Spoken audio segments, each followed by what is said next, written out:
You're listening to Bowie Baysox Baseball. Our coverage of today's game will start soon.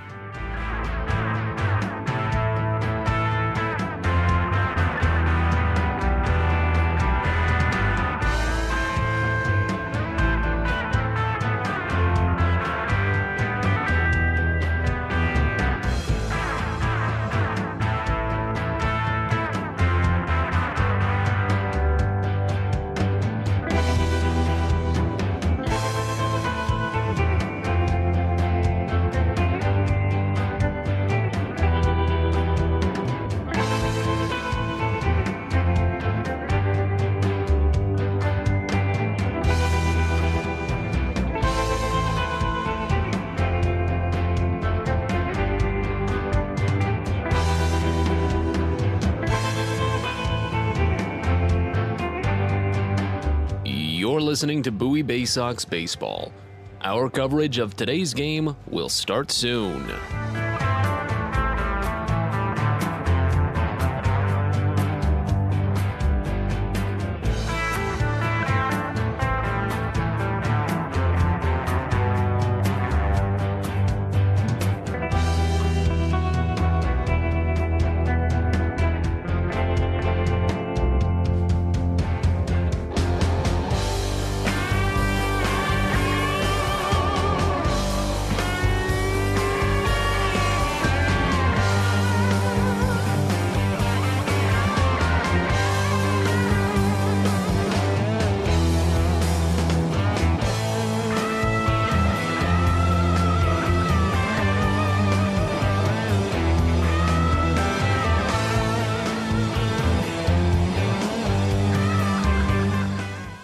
You're listening to Bowie Baysox Baseball. Our coverage of today's game will start soon.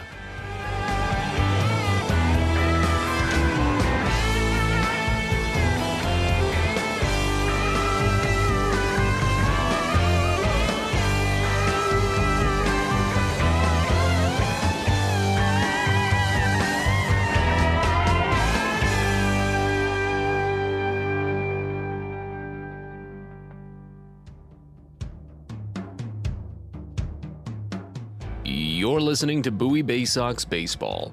Our coverage of today's game will start soon.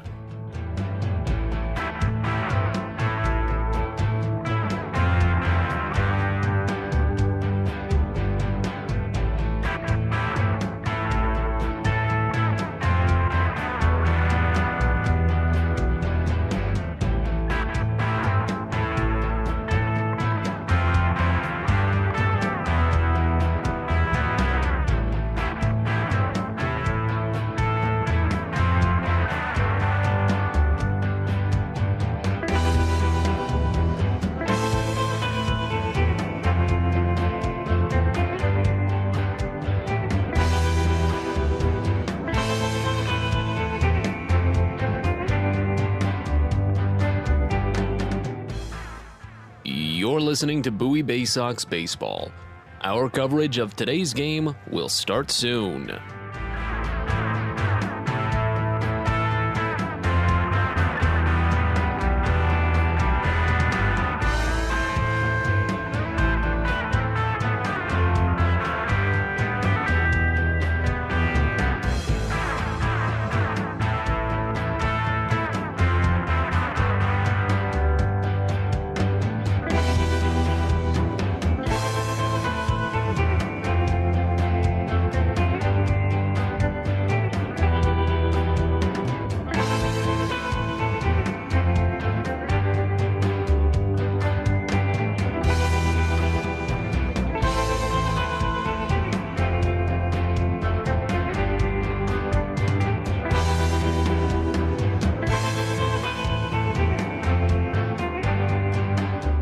You're listening to Bowie Baysox Baseball.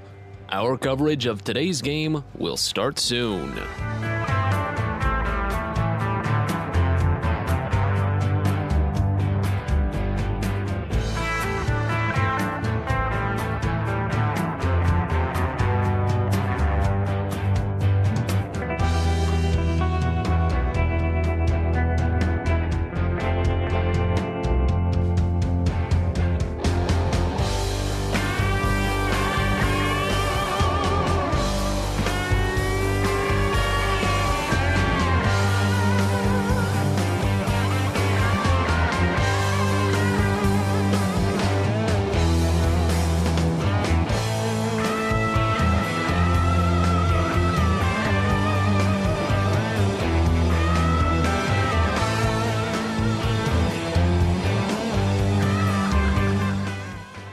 You're listening to Bowie Baysox Baseball. Our coverage of today's game will start soon.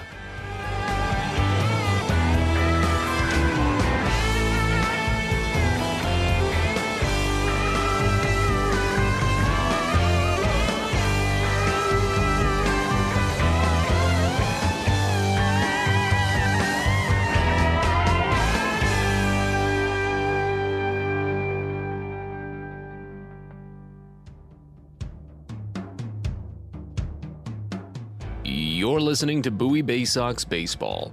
Our coverage of today's game will start soon.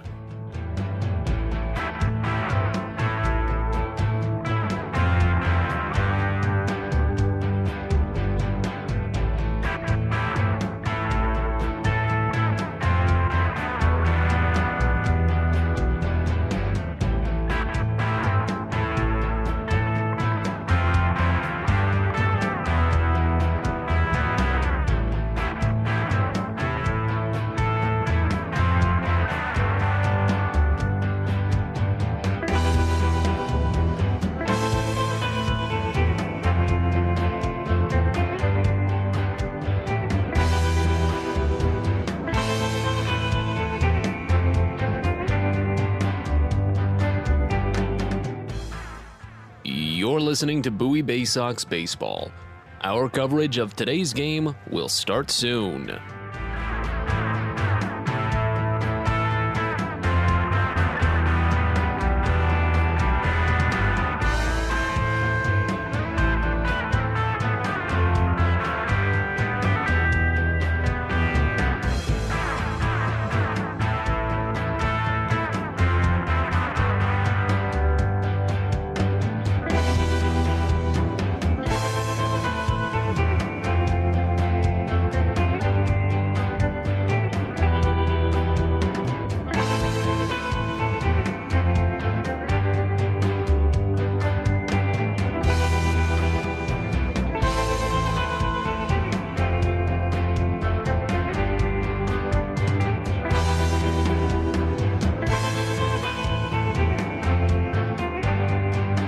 You're listening to Bowie Baysox Baseball.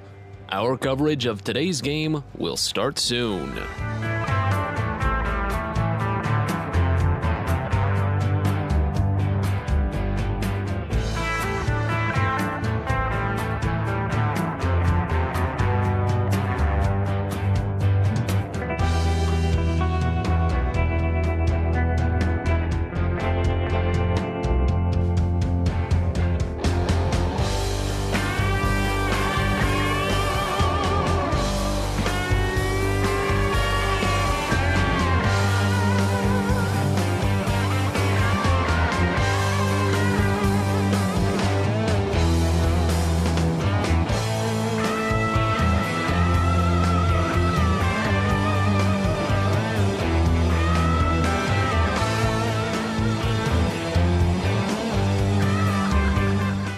You're listening to Bowie Baysox Baseball.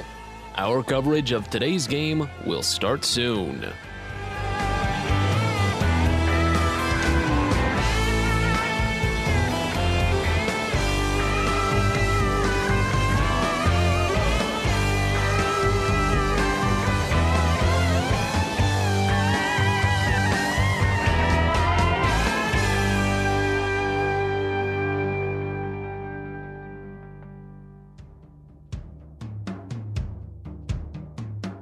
You're listening to Bowie Baysox Baseball. Our coverage of today's game will start soon.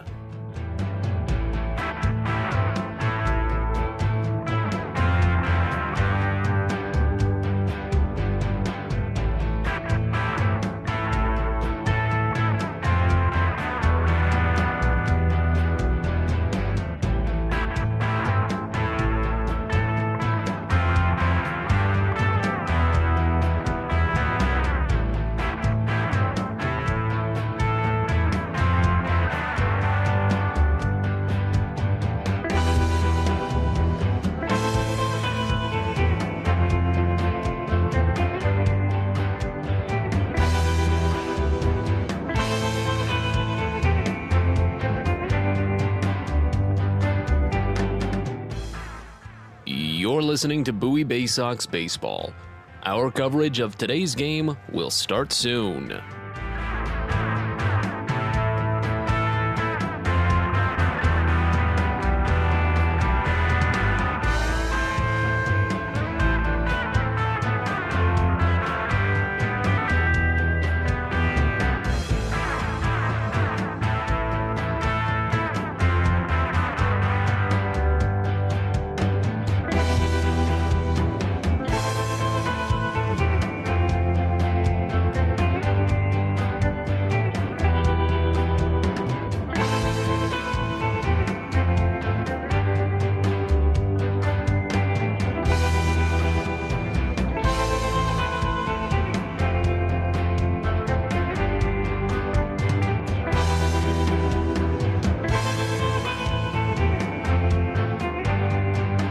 You're listening to Bowie Baysox Baseball.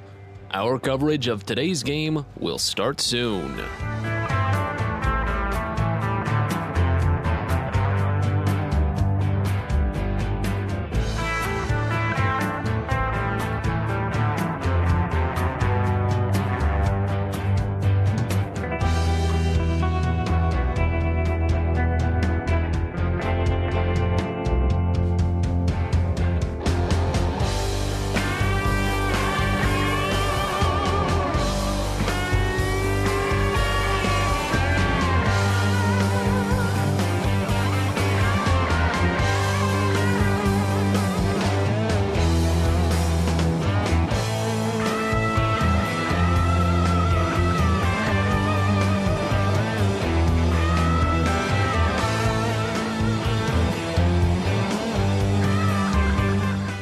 You're listening to Bowie Baysox Baseball. Our coverage of today's game will start soon.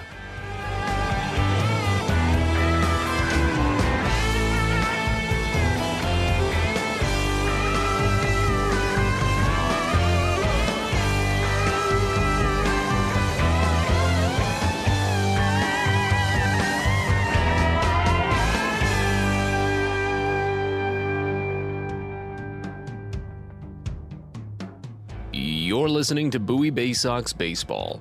Our coverage of today's game will start soon.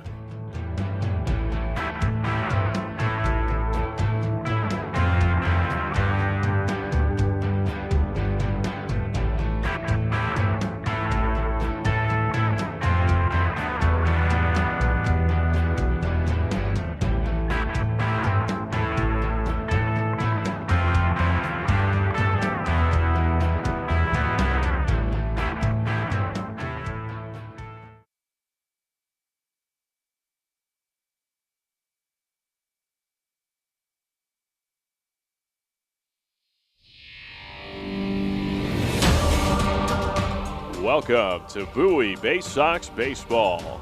It's time now for the DCA Imaging Systems pregame show. It's the DCA Imaging Systems pregame show from Prince George's Stadium. We're getting set for Game 3 in this 6-game series between the Somerset Patriots and your Bowie Baysox. So glad you're with us. Matt Zabatas with you from the ballpark in Bowie as the Baysox really need a jump start right now. They finally got the offense that they've been so aching for over the last couple of days. They picked up 9 runs last night, including 3 big home runs, a 2-run blast by Hudson Haskin, an early solo home run by Joey Ortiz, and then most importantly, the second home run by Ortiz was a lot bigger. A grand slam, his second career multi-home run game, and his second grand slam this season. That helped Bowie immensely in the contest, but despite the big offense, it was the first time in quite some time that the Bowie pitching wasn't able to carry their share, as Bowie gave up 10 runs. Chase McDermott did not have too memorable of a Double-A debut, allowed career highs in total runs, home runs allowed, and walks allowed, as Bowie eventually lost 10-9. The offense was there, the pitching just wasn't, and the Baysox will need to try and get some of that momentum back into the overall team chemistry today, as Bowie is on a 5-game losing streak. And Adam, of the 5 games that Bowie has lost, 4 of them have been by exactly 1 run. Oh, my. I know, and it's been in a myriad of ways, right? I mean, you had the losses in Akron in which you lost games late, that you led, blowing 2 leads in the 9th inning. Sunday, you had a 6-0 lead that ends up in a 7-6 defeat. But last night was a little bit of a different feeling in that. It was a game that looked like it was lost early. You're down 8-2, and as you just spoke to, Matt, just a thrilling comeback, and it's too bad that in the end the Baysox could not get it over the hump. But still early in this series, and it's going to be an interesting pitching matchup tonight between Brennan Hanafy, a player trying to find his footing for a first time at the AA level, coming off of a major injury, against Davey Garcia, a former big league pitcher who actually started a playoff game in the major leagues 2 years ago. That, of course, he's struggling mightily right now. And Garcia coming back down recently from AAA here, back trying to find his way at the AA level. We'll preview the pitching matchup in a second, but first the numbers to get you set up for today's game. Somerset enters game number 110 on the season, a 68-41 record. 3-game winning streak for the Patriots. They're 8-2 over their last 10. 31-21 when playing on the road. Bowie comes in for game number 111 this season, a 5-game losing streak as they're 53-57 overall on the year. Bowie is only 3-7 over their last 10. This is their longest losing streak in the second half. Second longest losing streak, or make that the third longest losing streak of the season, as Bowie is 28-25 when playing at home. In the second half, Bowie is 26-15. They're still in second place in the Southwest, only 1.5 games back of the Erie Seawolves. But with Erie losing the last 2 games to Akron, Akron has been gaining ground. The third-place Akron Rubber Ducks are only 5 games out of first place, which means they are only 3.5 games behind the Baysox, who are in second. Somerset leads the Northeast Division at 24-16 in the second half, but their standings don't matter as they won the first half. If Somerset goes on to win the second half, Portland would be crowned the second half champion for the Northeast Division and get the playoff berth. Starting pitching matchup, as mentioned by Adam, Brendan Hanafy will start for Bowie, while Davey Garcia will go for Somerset.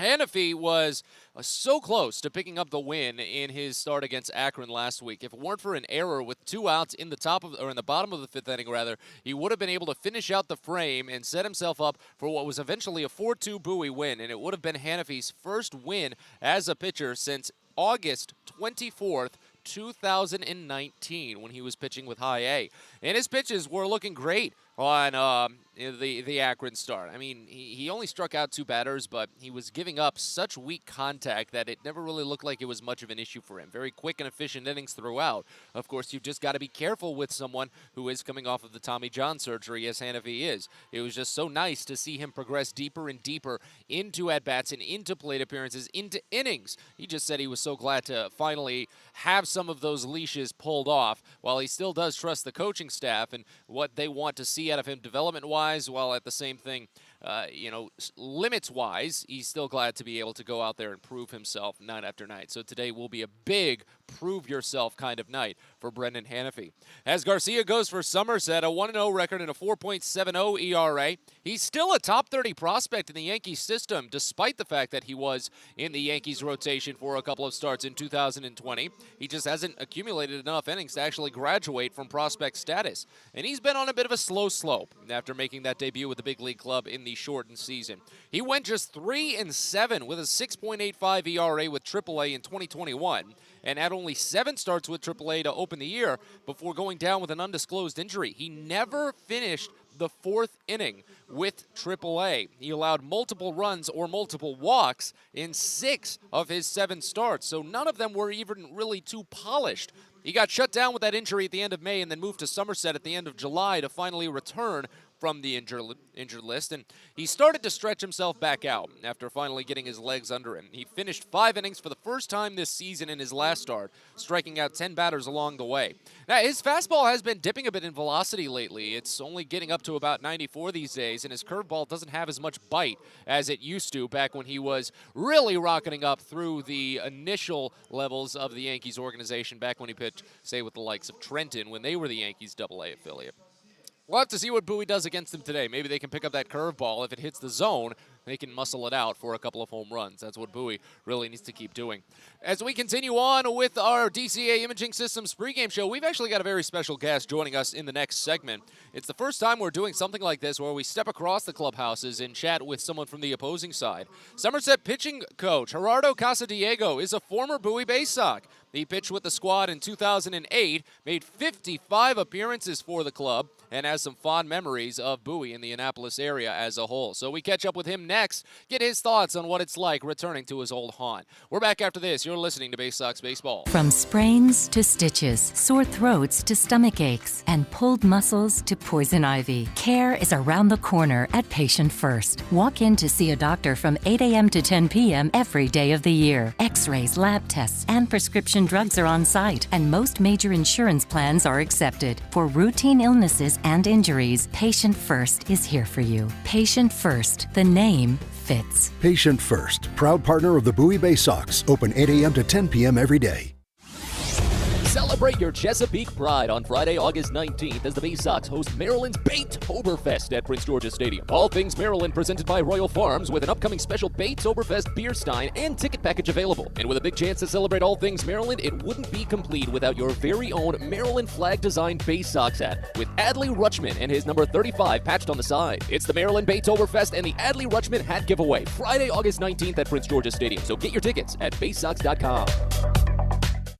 Everyone deserves a great smile, and Rad Orthodontics is here to help you, Bowie Baysox fans. Rad Orthodontics accepts most insurance, and whether it's braces or Invisalign aligners, anyone can get the smile they've always wanted with our flexible payment options. With two of the country's leading orthodontists right here in the DC area, we love to see Baysox fans smile with confidence. So get that amazing smile you deserve. Visit radsmile.com today and book your free consult. That's radsmile.com for Rad Orthodontics, official smile provider of the Bowie Baysox.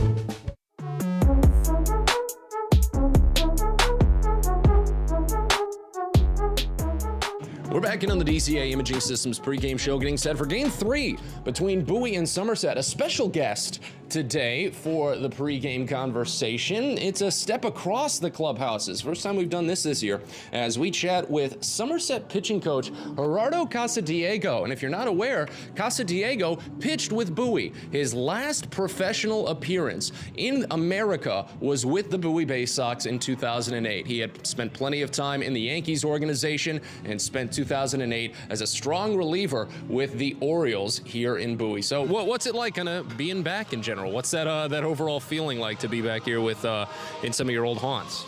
Yes, first of all, thanks for the opportunity to talk about people here in Bowie. A lot of emotions. You know, like you say, it was my last time that I pitched for a professional team here in the United States. After that, I got an injuries and I never pitched again. And also my first son born here in Annapolis. So it's a lot of emotions to be back in this field, be back on where I end out my career and where my son born. It's a lot of emotion, so I feel blessed for being here. Did you get the chance to maybe bring your family around here sometimes, or do they spend spend the season where you usually spend the off season?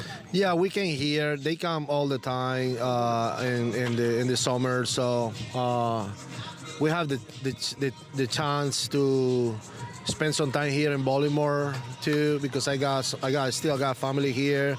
Also my host family, where I live, when I play here in Bowie. Wonderful. We still a great relationship. We still talk, and they were here last night. So I got a lot of things to do here in Baltimore and Annapolis area. So my family always says. Well, the game has changed since you played. Now you've got a little bit more time to spend in the area and to actually see these folks. You're not here for 3 days and then leaving right back on the bus. You've actually got a little bit of time to settle in and enjoy some of that time off. What's that been like when you see some of these players that maybe don't remember what it was like to have to play 3 games, go on the road, play 4 games, get right back, and you only have maybe 1 off day a month? Yeah, for sure it's different, and the games has changed a lot since I play, and I think in a good way. We got got more tools, we got better information. I think the capacity to development players faster at this around these years has been a lot of benefit for the game.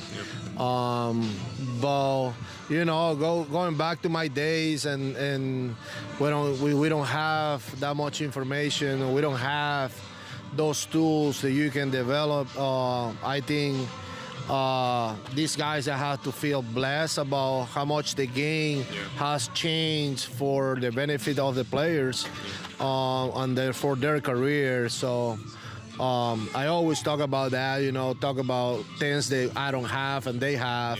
But that's good to still be in the game and be able to be part of the change that baseball has made. So I feel blessed for that. Did you come into this series telling guys, okay, this is the way the ballpark was when I was here. This is how you should play the ballpark now that you're here. Did you come in with maybe a little bit of that experience? Yes, for sure. And we do it on the bench report, so I know where and how the ball flies here, and how we can pitch to the based on the dimensions of the stadium. So that plays a big role where it's a time to prepare the game for the pitchers. Again, a special interview here with Somerset's pitching coach Gerardo Casadiego, who pitched with Bowie back in 2008. And you had a fantastic season with the Baysox, too. 55 appearances out of the bullpen. That's a workload that you just don't really see too often these days in the minor leagues. Yeah, actually, I threw probably over 100 games that year. I threw another 40-something games in Venezuela. But, yeah, that's something that you don't see as much right now. You see a lot in the big leagues, but not in the minor leagues. It was one of my best years that I have in the minor leagues. They was very fun. I think we make the playoff that year and everything. So that was a good year for us. Are there any particular memories, any specific games maybe from that season in Bowie that kind of stood out to you? Were you there for the Navy night that they had when they had the United States Naval Academy come out for one of the games? Yeah, for sure. And I also remember guys that I played with, Noah Hall, Montañez, Matt Withers, some of those guys that we got great pitching staff. I don't remember the name of the starters, but I know we got some good starters, and then we got a few relievers that make it to the big leagues. I'm still in touch with Ryan Kiefer, one of my best friends in baseball. We played together in Venezuela.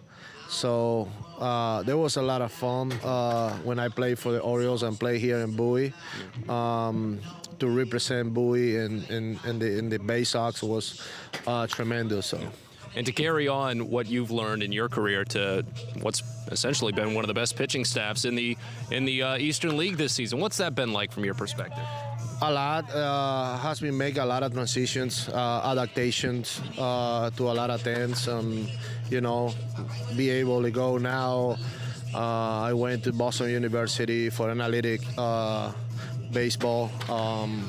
I did biomechanics in the University of Madrid. So I graduated in those two things that I did has huge name in the game. So, and learning, the analytic part of the game, how we can develop guys and maximize potentials of their body. So the game has grown, and I feel like my adaptation to the game has been good. So I think the results has take over on the guys, and they doing a great job. And it's not because me, it's just because the talent they have, and that's the one they go there and every day work hard and try to pitch the best that they can. So I think so far this year we're doing a great job. That's a stellar journey, just in general. It's fantastic that you got the chance to get back here and kind of see what it was like. Casa, thank you so much for the time. I really, really appreciate it. Thank you. Thank you guys. And the announcement yesterday was awesome to hear that you guys welcomed me to Bowie. So always my pleasure. I feel like I got a lot of things to to be happy for being Bowie again. Oh, thanks, Casa. We'll talk to you soon. Thank you. That's Somerset pitching coach Gerardo Casadiego, a one-time Bowie Baysox reliever from 2008. We're going to step aside. Be back in a bit. You're listening to Baysox Baseball. Hey kids, the Sox Futures Club is the best way to be a fan of the Baysox, and it's completely free for kids ages 3 through 12. Futures Club members get access to special members-only events, discount ticket offers, and free gifts for just signing up. Parents, head over to Baysox.com to sign up your kids, so don't miss out on all the promotions and giveaways at Prince George's Stadium this season and next. The Baysox Futures Club. Sign up now at Baysox.com. Are you interested in beginning or expanding on a career in the pipe fitting, pipe welding, or HVAC service industry? Are you interested in a career path that will set you up for life without experiencing any college debt? If you are interested in these things and you live in the D.C. area, the Steamfitters UA Local 602 Apprenticeship Program is the best choice for you. For more information about our apprenticeship program and how to apply, please visit steamfitters-602.org. That's steamfitters-602.org.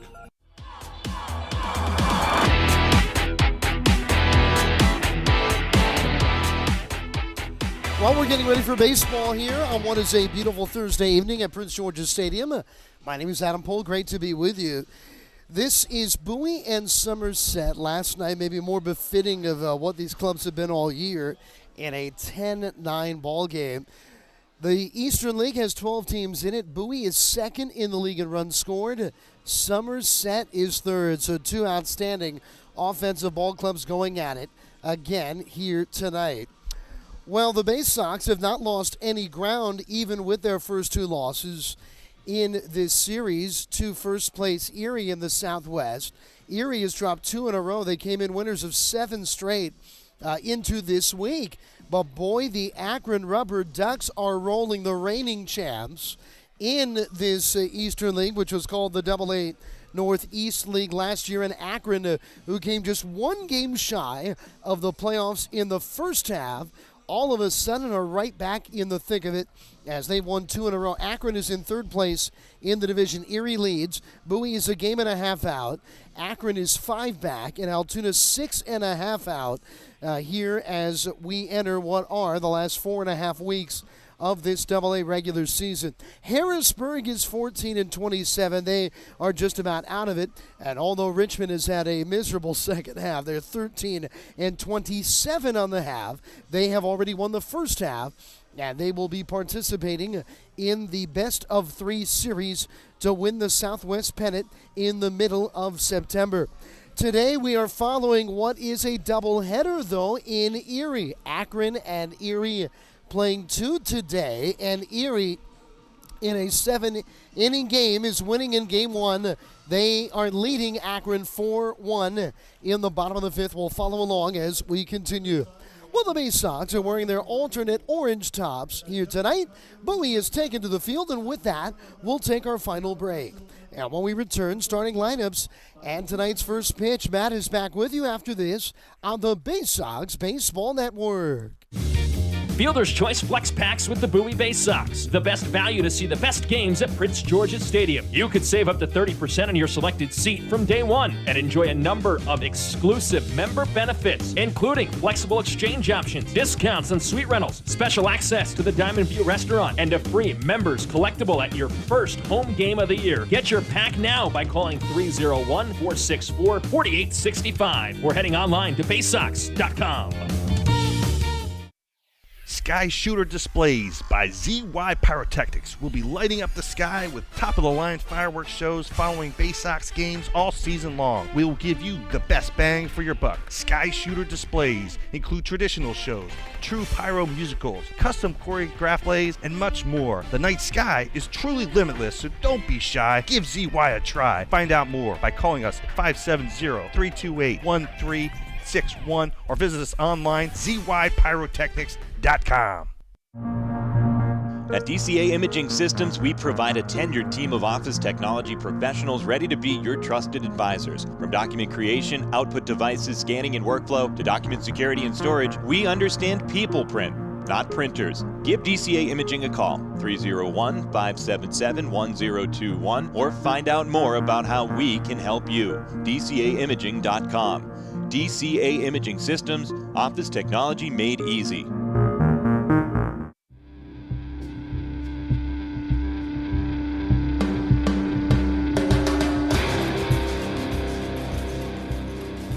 It's time for Bowie Baysox baseball. The Baysox are the AA affiliate of the Baltimore Orioles. Coverage of the 2022 Bowie Baysox season is brought to you by Chesapeake Employers Insurance, DCA Imaging Systems, On the Green, Patient First, Royal Farms, Smile Doctors, and ZY Pyrotechnics. And now, live from the ballpark, it's time for Bowie Baysox baseball. We're ready to go from Prince George's Stadium. It's Game 3 of this 6-game series between the Somerset Patriots and your Bowie Baysox. So glad you're with us. Matt Sabatis with you from the ballpark in Bowie. And as Brennan Hanafy warms on the mound for the Baysox, starting lineup for the Patriots that he'll face looks like this. Leading off at the DH, it's Anthony Volpe, followed by Everson Pereira in center field, batting second. Elijah Dunham in left field bats third. Andres Chaparro at third base bats fourth. Brandon Lockridge in right field bats fifth. Jesus Bastidas is the shortstop batting sixth. Mickey Gasper at first base bats seventh. Rodolfo Duran is the catcher batting eighth. And Max Bird at second base bats ninth. Somerset is the AA affiliate of the New York Yankees. They're managed by Dan Fiorito. 68-41 in the season, a 3-game winning streak, and 24-16 in the second half. As Hanafy sets, he winds and deals the first offering. It's on its way home, and it's called for a strike. Breaking ball in the lower inside corner as we're underway at 6:38 p.m. on an 80-degree, gorgeously sunny day here at Prince George's Stadium. The 0-1 pitch popped up out towards shallow left center. Hudson Haskins sprinting down, but it's the shortstop, Joey Ortiz, backing out to make the catch. 1 up, 1 down. Let's tell you about the rest of the Bowie defense. From left to right in the outfield, you've got John Rhodes, then Hudson Haskin and Colton Cowser. Cesar Prieto is at third base. Joey Ortiz is at short. Connor Norby is at second, and Toby Welk is at first. Cody Roberts catches behind the plate for Brennan Hanafy on the mound. As Everson Pereira digs in, first pitch in from Hanafy is a slider. Misses too far down and away. It's 1-0 to start. Prince George's Stadium in Bowie, 309 feet down the line to both left and right field, 405 feet to straightaway center as the 1-0 pitch is called a strike. Good changeup, hits the bottom edge of the zone around the knees for Pereira, middle of the plate, and it runs the count even at 1. Not too much wind to speak of today. After the light rain showers that peppered us in the start of yesterday's game, we're getting a gorgeous day in response today. The 1-1 is fouled off just a little bit behind home plate. Couple of bounces, and the count goes to a ball and 2 strikes. 263 average for Pereira and 807 OPS in 14 games. The 1-2 misses down and away, and the count goes even at 2. Big day for Pereira yesterday. Overall in the year, a double and a triple, 3 home runs and 8 runs batted in. He had 2 of his 3 AA home runs yesterday, a grand slam in the 4th, and the game's winning run, a go-ahead solo blast in the 9th. As the next pitch to Pereira misses outside, it runs the count full. As Bowie lost last night's game 10-9 after overcoming an 8-2 deficit at one point following Pereira's grand slam. The payoff from Hanafy, bounced over toward third, holding back on it for 2 hops Prieto. He charges a throw to first, and just at the knee, it's picked by Welk in time. 5-3 put out, and there's quickly 2 gone. Umpiring crew for today's game, you've got Tom Fornarola at third base. Matt Carlian is the crew chief, he's at first base. And Jae-Young Kim is calling the balls and strikes behind home plate this evening. As the left-hander Elijah Dunham steps in, 266 average and an 834 OPS in 88 games played. First pitch into him, and it misses down and inside, a ball, 1-0 to start. Again, the lineup for Somerset features Volpe, Pereira, Dunham, then Chaparro, Lockridge, Bastidas, Gasper, Duran, and Burt, all to face off against Hanafy on the mound, the 1-0. Called a strike. Change-up dots the lower outside corner. It's 1-1. Brennan Hanafy, a 6'5", 215-pound, 24-year-old right-hander from Harrisonburg, Virginia. 4th-round draft selection in 2016 by the Orioles. 1-1 pitch. Fastball misses low, 2 balls and a strike. On the season with Bowie, Hanafy has gone 0-1 with a 6.00 ERA, 6 even. 15 innings of work. He struck out 17 batters, walked only 7 as he fires the 2-1, and it's swung on and fouled. High fastball, just got a sliver of the bat before it went back to the screen. Count evens at 2 balls and 2 strikes. Hannafy has opponents hitting him at a 254 clip this season as he's extended further and further into his starts following Tommy John surgery. The 2-2, grounded foul, first base side, count remains. Hannafy underwent the knife in May of 2021, so of course missed all of that season while already missing all of 2020, just as everyone else in minor league baseball did. As the 2-2 pitch misses down and in, bounces away and runs the count full. Back-to-back full counts here. After the quick pop-out by Volpe, Pereira grounded out, and now Dunham, who's got 15 homers, 53 runs batted in this season. Hannafy has opponents only 1 for 6 on full counts. He struck out 4 of them, walked 2. So they've got a decent shift on for Dunham. 3-2, fouled off again. Fastball up and away, just a piece, as the count holds full. Hannafy is coming off of his longest start of the season against Akron last week. He was so close, almost able to pick up his first win. The 3-2 misses down and inside, though, for ball 4. It extends this first inning as Hannafy walks the first batter of the day. But Hannafy was able to finish 4 2/3 innings for the Baysox. He allowed 2 base hits in the first inning, but then did not allow another hit until the 5th. It was a big contact day for Hannafy, in which he only struck out 2 batters, walked 2, and allowed only 1 unearned run. As Andre Chaparro digs in, a runner at first takes off. The pitch is away for a ball. Throw to second, bounces in, and it's late. Stolen base for Dunham is his 32nd on the season in 37 total attempts. And it puts runner into scoring position now as the count opens up at 1-0 on Andre Chaparro, who's already damaged Bowie this series. 272 average and a 912 OPS in 40 games. Home runs in each of the first 2 games. As Hannafy holds, fires the 1-0, and it's bounced foul up the third base line. Count evens at a ball and a strike. Hannafy was 1 out away from finishing out 5 innings against Akron last week, a game that Bowie went on to win 4-2. If it weren't for a 2-out error in the 5th inning that extended the frame and eventually led to the unearned run being scored, Hannafy would have finished it and picked up his first win since August 24th, 2019. Nearly 3 full calendar years ago. The 1-1. Nice slider, called for strike in the lower outside corner. Run the count to a ball and 2 strikes here on Chaparro. 8 doubles, no triples for Chaparro, 12 home runs, 28 runs batted in. He's already 3 for 8 in this series, but he has struck out 4 times. Feast or famine kind of batter. That's what the Yankees like. The 1-2. Slider again. This time it misses, though. Count runs even at 2 balls and 2 strikes. Hannafy has a handful of appearances against Yankees-affiliated teams, but this is the first time he's facing a team affiliated with the Yanks since 2018. As the 2-2 pitch misses down and away. And while it's only 1 base runner for Hannafy, this inning is extending much further than he would have liked. 3 consecutive full counts. A ground out, a walk, and now an opportunity, though, against Chaparro. The payoff pitch. Cracked bat, slowly bounced deep in the hole to short, and it gets through for a base hit. Slow roller will score the run. They had the hard shift on for Chaparro, and that burned Bowie. RBI single, and the stolen base didn't help either as Somerset takes the 1-0 lead. See, this is where Bowie could definitely pick up some pointers this season when it comes to their aggression on the base paths. Bowie has not been a team very thrilled about running into outs, but they do have speed on this team. However, the Baysox have the fewest stolen bases in the Eastern League. They average just a little bit over 1 stolen base every other game. Here's Brandon Lockridge. First pitch to him is called a strike on the bottom edge. It's 0-1. Chaparro now has hits in 4 consecutive games as Bowie trails 1-0.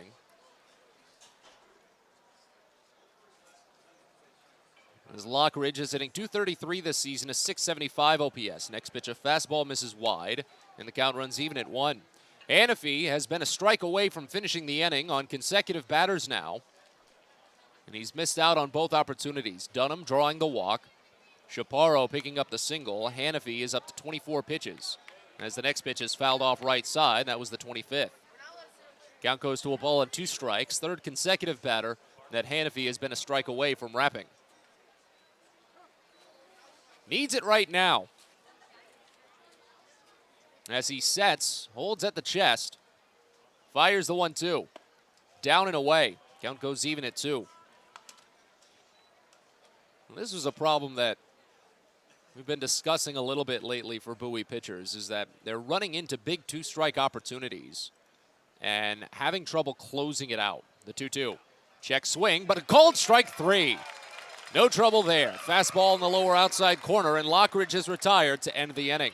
But Somerset is on the board, all with 2 outs, a walk, a stolen base, and RBI single. As we go to the bottom of the first, it's Somerset 1, Bowie coming on up. You're listening to Baysox Baseball. When your commercial plumbing project calls for a job done safely and on time, then your job calls for the plumbers of Local 5 Washington, D.C. Local 5 will always deliver the most skilled and well-trained plumbing craftsmen in the DMV. If you're a contractor who needs safe jobs done well, you need the plumbers of Local 5 Washington, D.C. Start your partnership with them today. Visit local5plumbers.org. That's local5plumbers.org. At Luminous Health, we want you to feel your best. This summer, take the time to catch up on your annual health screenings.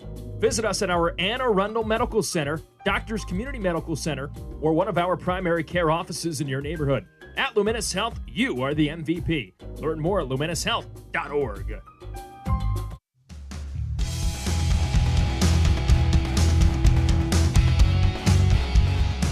Oh, Brendan Hannafy had a chance to put together a scoreless first inning, but he missed out. 1 strike away from wrapping up the frame twice. He instead allowed a walk, a stolen base, and an RBI single. As we move to the bottom of the first here in Bowie, the Baysox trail 1-0. Davey Garcia will try to keep it that way, but as he warms on the mound for Somerset, the starting lineup for the Bowie Baysox that'll try to change it looks like this. Colton Cowser is going to lead off. He's in right field today as Joey Ortiz is at shortstop batting second. Connor Norby will be at second base batting third, while Hudson Haskin is in center field batting fourth. Cesar Prieto at third base bats fifth. Kobe Mayo, the DH, bats sixth. John Rhodes in left field bats seventh. Cody Roberts, the catcher, eighth. And Toby Welk at first base bats ninth. The Baysox are the AA affiliate of the Baltimore Orioles. They're managed by Kyle Moore. Bowie is 53-57 on the season, a 5-game losing streak, and 26-15 in the second half. Again, the Bowie lineup features Cowser, Ortiz, Norby, Haskin, Prieto, Mayo, Rhodes, Roberts, Welk, all to face off against Davey Garcia on the mound. As Colton Cowser digs in, just his 3rd game leading off this season out of 39 total, 321 average and a 1018 OPS this year. As the right-hander Garcia holds calmly at the waist, kicks high and fires the first pitch in. Cowser watches it down and away, 1-0 to start. 8 doubles and no triples for Cowser this season. 8 home runs, 24 runs batted in. Here's the next, swinging a piece foul. Bounces over to the right side. As it runs even, a ball and a strike here on Cowser. We're making a couple of shifts as Cowser is riding a 3-game hitting streak, but Norby is over in his last 2 games. The next pitch, called a strike at the knees for strike 3. So a leadoff strikeout from Garcia. Rest of the defense around him features Elijah Dunham, Everson Pereira, and Brandon Lockridge from left to right in the outfield. Andre Chaparro is the third baseman. Jesus Bastidas is at short.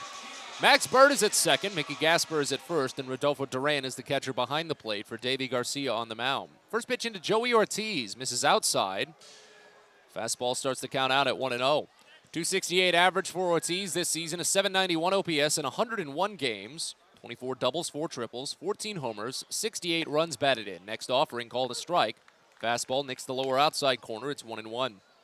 Davey Garcia, 5'9", 165-pound, 23-year-old right-hander from Banao in the Dominican Republic. International free agent signed in 2015. Fires the 1-1, and Ortiz smacks it deep out to center field, but not deep enough. Everson Pereira took a hearty jog back at first before quickly settling. He makes the catch, and there's suddenly 2 gone. Baysox are in their alternate orange jerseys today. The black block Bowie on the front side with the white pants and the white cap. Somerset in the row, dark blues. White Somerset on the front side, great pants, and the dark blue cap, red brim. As Connor Norby digs in, first pitch to him is swung on and missed down a breaking ball. It's 0-1 to start. Norby batting in the 3 slot for the first time this season, hitting .257 and .838 OPS in 38 games. The 0-1 check swing down and away. They asked for an appeal, but I don't really think it was necessary. Norby clearly held off as the count evens at 1. 8 doubles and a triple from Norby, 8 homers, 18 runs batted in this season. As the next pitch is called a strike. Breaking ball, it's the lower outside corner, it's 1-2. Well, it's been a tough trend already this series of Bowie watching a bunch of called strikes as the 1-2 is swung on and missed away for strike 3. Not a called strike there, but strike 3 anyway as Garcia racks up 2 punch-outs in a perfect first inning. On to the second, Bowie trails 1-0. You're listening to Baysox Baseball. There's plenty going on at the ballpark on Saturday, August 27th. Bowie will be hosting a special tribute to Negro League Baseball, as well as an exhibit presented by the Josh Gibson Foundation with special artifacts from the Hall of Famer's career, as well as the Baysox huge Touch a Truck event featuring dozens of construction, excavation, emergency vehicles, and trucks for all fans to enjoy and interact with exhibits as well. It begins at 4:30 and is going to run till 6:30 ahead of the 6:35 game. It's all presented by Miss Utility and comes your way on a busy Saturday, August 27th, so get your tickets at baysox.com. Baseball is a game of specialists. Base stealers, closers, cleanup hitters. Together, they help their team stand out from the rest. Specialists also help set Chesapeake Employers Insurance apart from other workers' compensation insurance companies. Our health services team includes orthopedic surgeons, nurse case managers, a physical therapist, and more, all to get your employee back to work, contain costs, and keep premiums down. That's teamwork. To learn more, connect with your agent or visit Chesapeake Employers at CEIWC.com.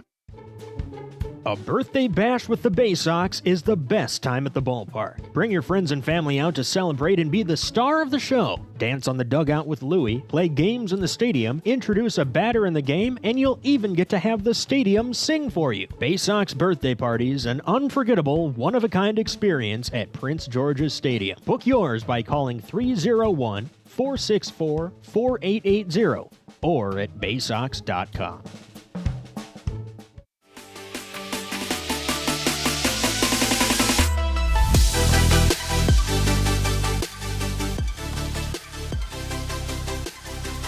On to the second inning here in Bowie as the Baysox find themselves down 1-0. Brennan Hannafy hoping for a quicker frame. He needed 27 pitches in the first.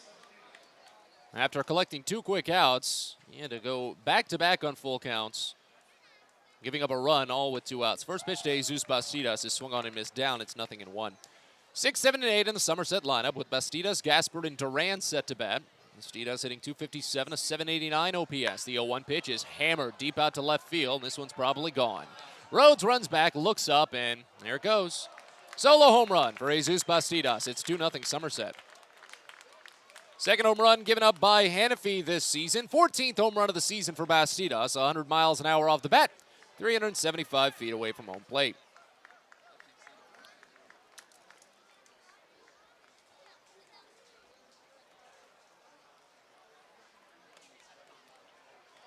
Here's Mickey Gasper. 289 average and an 886 OPS this season. 53 games played. As the switch hitter takes his time to dig in, batting lefty. Deep shift on the right side of the infield for Gasper.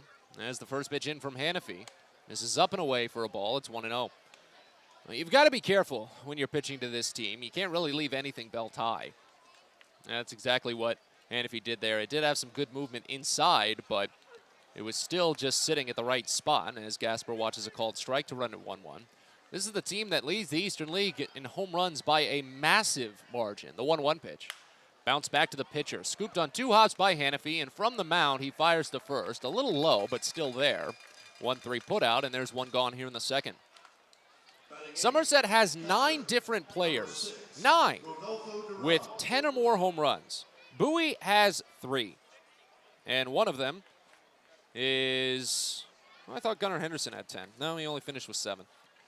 Andrew Dashbach, Hudson Haskin, and Joey Ortiz are the only ones with double digits. First pitch to Rodolfo Duran is fouled off. Back behind the screen, it's 0-1. 220 average for Duran, a 661 OPS in 41 games played. 10 doubles, no triples, 6 homers, 25 runs batted in. Here's the 0-1. Misses down and inside, and the count runs even at a ball and a strike. And Bowie as a team has 124 home runs entering this series. Up to 128 now as the 1-1 pitch is bounced back to Hannafy again. He picks it at the chest, jogs a bit over to first this time, and underhands to Welk covering. Back-to-back 1-3 putouts, and now there's 2 away. You think he can keep doing that for the whole game? Just get some ground balls right back to him? You rarely see it twice in a row, but I mean, hey. Here's Max Burt. He's been a good ground ball hitter this season. 211 average with a 663 OPS. 72 games played. First pitch is cracked over to third. Scooped on the low run by Cesar Prieto. And a soft lob to first. Beats out Burt. 3 quick outs for Hannafy, but a solo home run for Jesus Bastidas opened the frame, and that's a bit of a black eye on it. As we go to the bottom of the second, Bowie trails 2-0. You're listening to Baysox Baseball. Get the best deals at Prince George's Stadium with weekly promotions all season. Tuesdays are Military Appreciation Night. Purchase a box seat at the ticket office with a proof of service, and you'll only pay half price. Bring along your furry friend on Woof Wednesday, and it's the best happy hour around every Thursday from 5 to 6:30. $2 Bud and Bud Light drafts with other beer specials throughout the year, and live music to get your night started. It's always a great time at the ballpark, so get your tickets now at Baysox.com. Sky Shooter Displays by ZY Pyrotechnics will be lighting up the sky with top-of-the-line fireworks shows following Baysox games all season long. We will give you the best bang for your buck. Sky Shooter Displays include traditional shows, true pyro musicals, custom choreographed plays, and much more. The night sky is truly limitless, so don't be shy. Give ZY a try. Find out more by calling us at 570-328-1361 or visit us online, zypyrotechnics.com.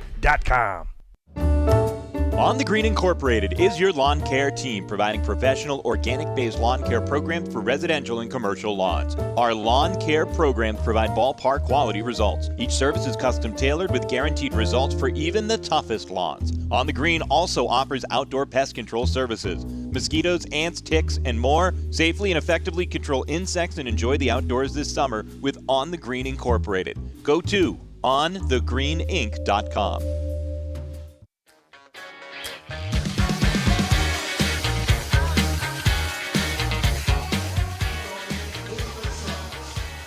On to the bottom of the second here in Bowie as the Baysox need to cover some ground. They trail 2-0. As Davey Garcia will continue on the mound, retired the side on just 11 pitches with 2 strikeouts in the first. 4, 5, and 6 due up for Bowie, starting with Hudson Haskin. First pitch to the cleanup batter misses low, and it's 1-0 to start. 268 average for Haskin this season, an 839 OPS in 87 games. 20 doubles and 3 triples, 13 homers, 46 runs batted in. The 1-0 pitch. And Haskin watches high curveball miss. It's 2 balls and no strikes. It's a 4-pitch offering for Davey Garcia. That curveball is one of his primary off-speed pitches as the 2-0 pitch comes home. And it just misses wide. Fastball runs it to 3 balls and no strikes on Haskin. The 4-seamer for Garcia has dipped in velocity over the last couple of years, as a matter of fact. It's usually topping out around 94 these days. As the 3-0 pitch is called a strike. That was under the knees, admittedly, as Haskin was up the line, had already tossed the bat, and was well outside the batter's box before the umpire even made the signal. You've got to be faster than that. At least the umpires in the big leagues, when they get a strike, they hit you right with it. The 3-1. That hits him. You could have just given Haskin the walk earlier. Did that hit his jaw, or is he just holding his jaw? I think that might have gotten near his mask and hit his jaw. Oh, goodness. Yeah, Haskin is bent over in foul ground talking with the athletic trainer, Lindsey Birchfield. You know what, Matt? He has got a face guard on the mask. I thought it got him on the elbow guard that he has. I did too. The way he crunches his body up to try and minimize the damage. And now you got to think, my goodness, the last pitch was a ball called a strike, and it would have been at first, and hopefully Haskin all right. It definitely hit his helmet and not just his jaw. That is the good sign. If he didn't have that little flap, obviously this could be. Well, you know what could have happened? It could have hit off of that elbow guard like we initially saw and then bounced up and hit his jaw. It could have, or it could have hit, obviously. We might have to watch it back, but this is just unfortunate considering that Haskin had ball 4. He did.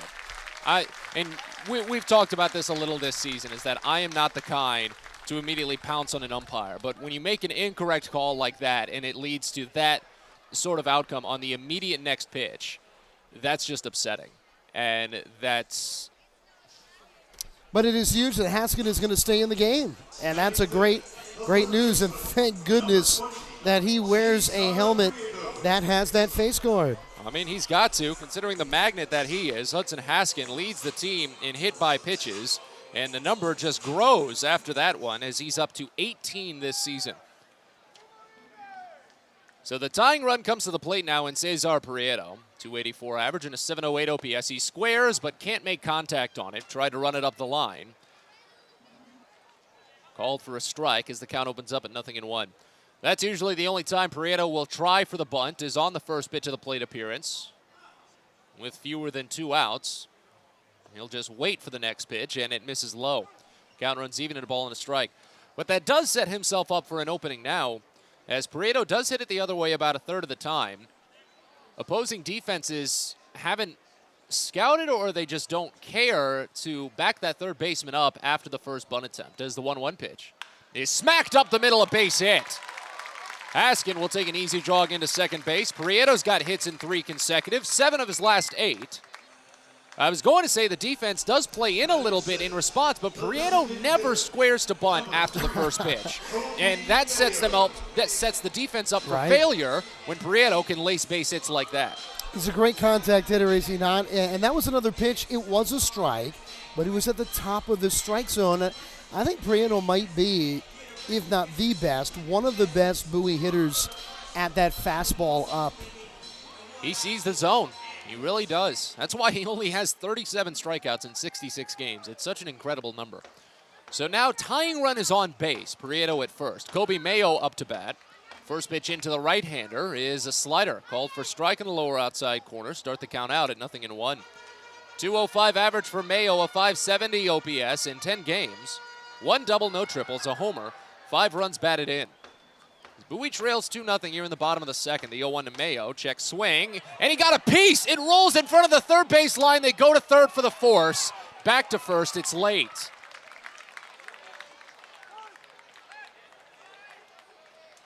I can't believe that. So Mayo is going to reach on a fielder's choice that goes 2-5.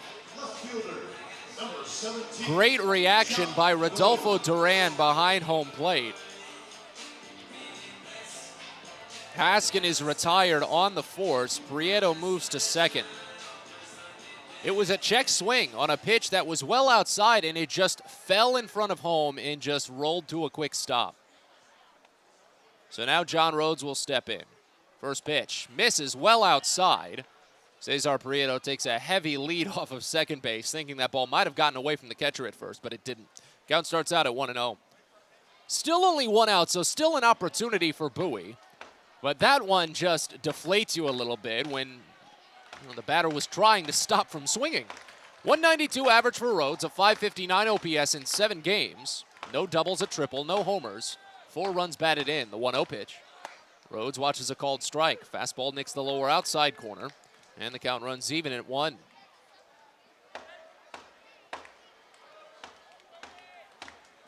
Bowie trails 2-0 here in the bottom of the second inning. Somerset scoring 1 run in each of their first 2 frames. Baysox trying to break out of a 5-game losing streak. Here's the 1-1.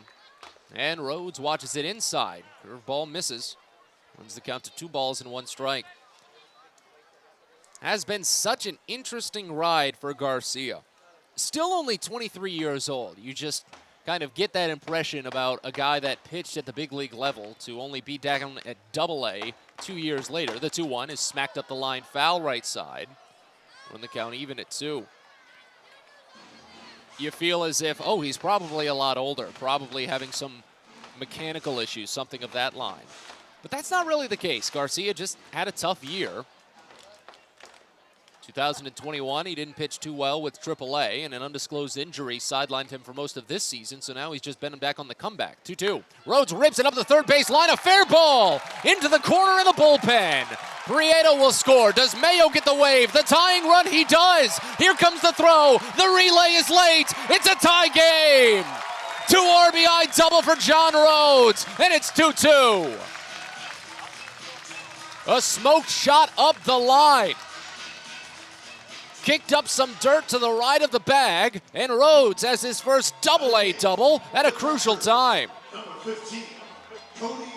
RBIs number 5 and 6 for Rhodes. And how about Kobe Mayo hustling all the way around from first base to score? Not an easy job. Now the go-ahead run is in scoring position. What a fast turnaround for Bowie. Here's Cody Roberts. He's come up with key hits all season for the Baysox. First pitch, and he bounces it back to the pitcher. Not a key hit here. Garcia will glove, look back runner at second, and fire to first base, retiring Roberts. Still only the second inning, still time for him to get that key hit, but there's 2 gone. Now Toby Welk, still runner in scoring position. Welk getting 194 this season with a 621 OPS in 18 games. 2 doubles, no triples, 3 homers, 10 runs batted in. Well, the sun is starting to finally creep down here at Prince George's Stadium. It is setting a bit earlier and earlier as we stretch into mid-August. Sunlight basking right field, most of the infield, though, taking in the shade. First pitch to Welk is called a strike. Good slider. It's the lower outside corner. It's 0-1. Left field taking in the nice, cool shade. Center field with some sunlight, and there is one small strip of sun out on the second base side of the infield. The 0-1 pitch. And Welk reaches for it, pokes a soft liner to second. It's picked up by Burt, and the inning is over. But Bowie knots this game up. A critical 2 RBI double by John Rhodes up the third base line. Takes it from a 2-0 deficit to a 2-2 game. We're back after this. You're listening to Baysox Baseball. It takes time to get rich, flavorful coffee beans from the lush mountain regions of Colombia and Brazil to Royal Farms. But less than a minute to get yourself a delicious hot cup of the finest and freshest coffee in the world. Because Royal Farms' new Swiss-made coffee machines grind those rich, flavorful coffee beans and brew them one magnificent cup at a time. It's why Royal Farms makes the freshest and best coffee in the world. Real fresh, real fast. Royal Farms. Get your gear and memorabilia from your favorite Baysox players and future stars of the Baltimore Orioles at the Tackle Box Team Store. Jerseys, hats, autographed bats and balls, all at great prices. Located right at the main gate at Prince George's Stadium and online at BaysoxShop.com, the Tackle Box is the only place to get the best Baysox gear for you and your favorite fan. It's the Tackle Box at Prince George's Stadium and at BaysoxShop.com. At DCA Imaging Systems, we provide a tenured team of office technology professionals ready to be your trusted advisors. From document creation, output devices, scanning and workflow, to document security and storage, we understand people print, not printers. Give DCA Imaging a call, 301-577-1021, or find out more about how we can help you. DCAimaging.com. DCA Imaging Systems, office technology made easy. On to the third inning here in Bowie as we've got a fresh ball game. Baysox on the board 2-2 as we hand things off to Adam. Well, thank you so much, Matt. As here's the first pitch from Hannafy and a breaking ball. Just stays a little bit up and inside. And with the count, 1 ball and no strikes. This is, again, the top of the order for Somerset. As there's a ball driven in the air to left field off the bat of Volpe. Rhodes back, but it's over his head. It bounced off of the warning track and over the wall.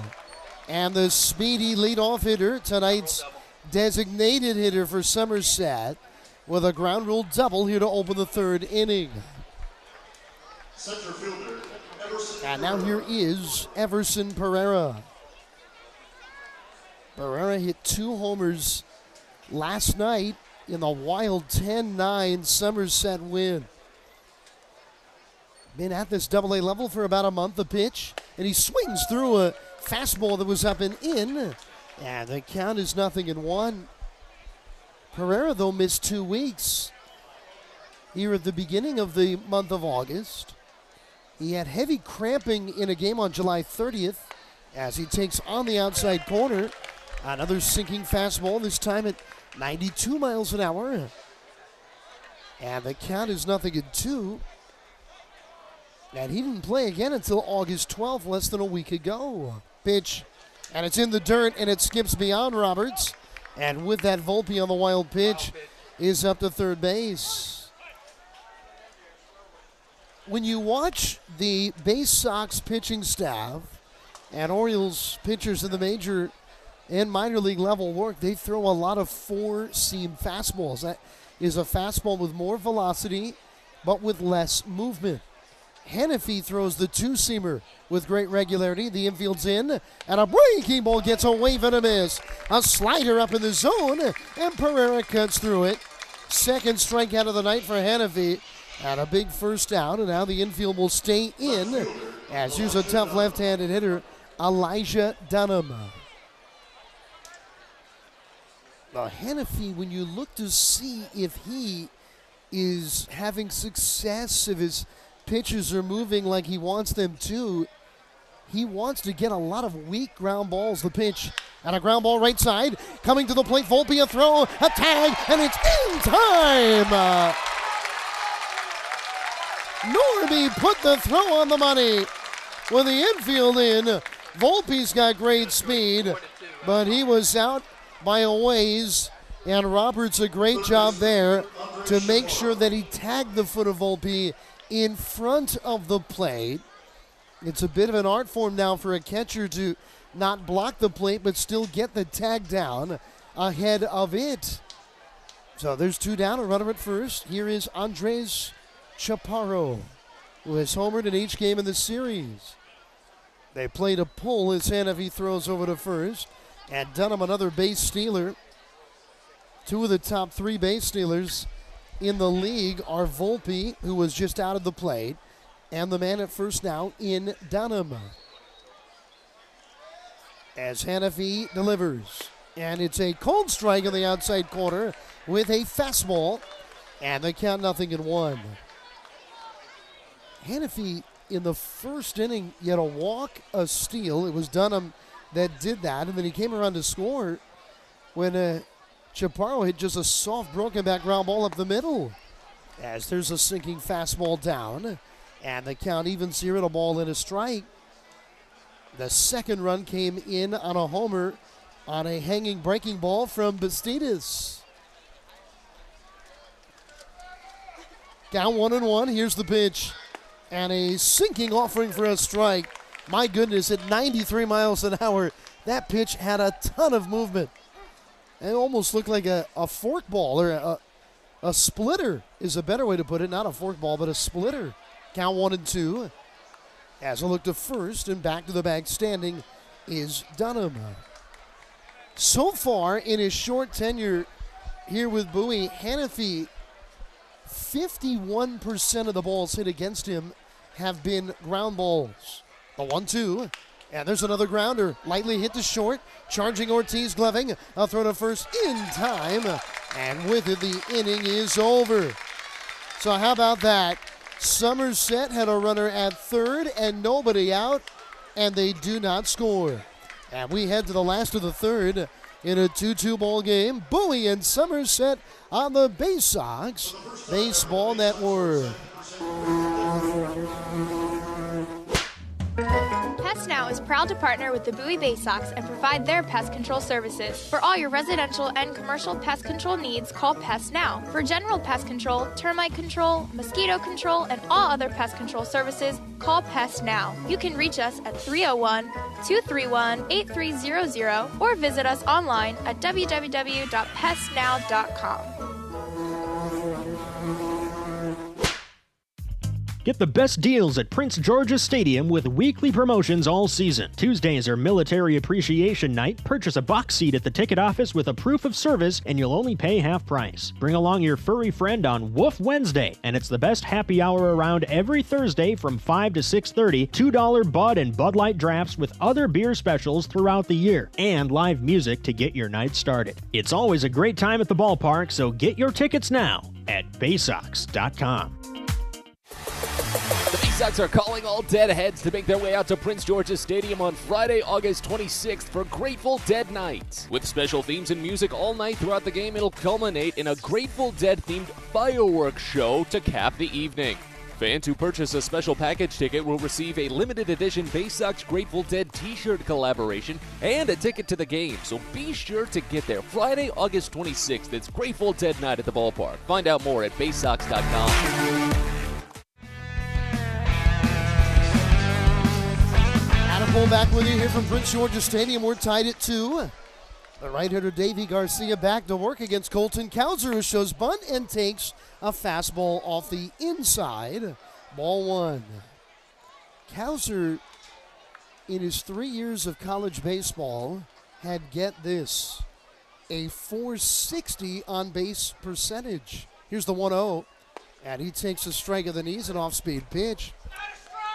And I'll tell you, I couldn't believe it when I looked it up today. And Cowser's on-base percentage in Bowie is .463. Oh, my goodness. As he takes down low, ball 2. He's hitting .321 into today. This is his 40th game, and he's walked 30 times.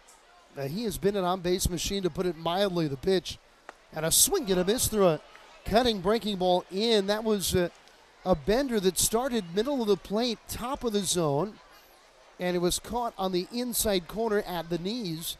He swung through it. Garcia, the former big leaguer, the wind of the 2-2, and it's inside. That almost looked like a cutter. Ball 3 at 91 miles an hour. Garcia throws his fastball in the mid-90s, around 94 or 95. 3-2 coming. Here it is. Too tall with the heater at 96, and it's ball 4. Well, Cowser on. Of course, Bowie had a hit batter in Haskin in the second. That is a second free pass now issued. And here's Joey Ortiz. I had a night to remember last night. I mean, Bowie was down 8-2, and Ortiz's grand slam, his second homer of the night, incredibly brought Bowie all the way back to tie the game at 9. What a moment here at Prince George's Stadium as he takes a slider strike, and the count is 0-1. Now, who is this right-hander, Davey Garcia? Very interesting story. He pitched as a teenager here at the AA level as a look to first, and Cowser did just get back. He was in Trenton as a pitcher here at AA in 2018. Now, he only made one start with the Thunder that year, but it was a 5-inning scoreless effort. 0-1 coming, and it's off the outside, a fastball, and the count evening here at a ball that is strike. Garcia would make it all the way to the big leagues with the Yankees in 2020, and he started a game as an opener in the postseason in the divisional series. 1-1. Swinging a chopper to short. Bastidas gloving to second one. Quick turn and not in time. Ortiz will remain. They get the 4-6-4. And there's one down. Ortiz at first. And Connor Norby will come to the plate in this 2-2 ball game in the bottom of the third inning. Garcia has made 8 major league starts. 2 of them were last year, but he just has not been able to find the form that he had really 2 or 3 years ago, even though he's still a young ball player, as a breaking ball tap foul right at the plate, and the count 0-1. He's always had a great curveball, and a scouting report I read said they tried to implement a slider as well. It kind of got out of whack with his mechanics. 0-1 coming. Swinging a ball lifted, but foul. Down the line and right. Heading out of play. And it's 0-2 to the powerful right-handed hitting second baseman here in Norby. Well, here this year, Garcia, 7 starts in AAA Scranton Wilkes-Barre. 10.38 ERA, really laboring. He throws, and a breaking ball tapped in front of the plate fair. Duran, the catcher's got it spinning, and he makes a very accurate head-high throw. A great throw on the move to the first baseman, Gasper. A swinging bunt of sorts. Ortiz up to second, the throw in time, and there's 2 down. And now Haskin, who thankfully able to stay in the game after being hit in the helmet with a pitch in the inning preceding in the second. He'll stand in. Now Garcia's today making his 5th start at the AA level this year. 6-4 with a 3.77 ERA in 16 prior AA starts in his career. Pitch. And there's a line drive. It's a base hit into left field. Around third, Ortiz for the plate, and he's going to come home to score. First pitch swinging, Hudson Haskin. A jam shot line drive single in the left, and the Baysox have a 3-2 lead.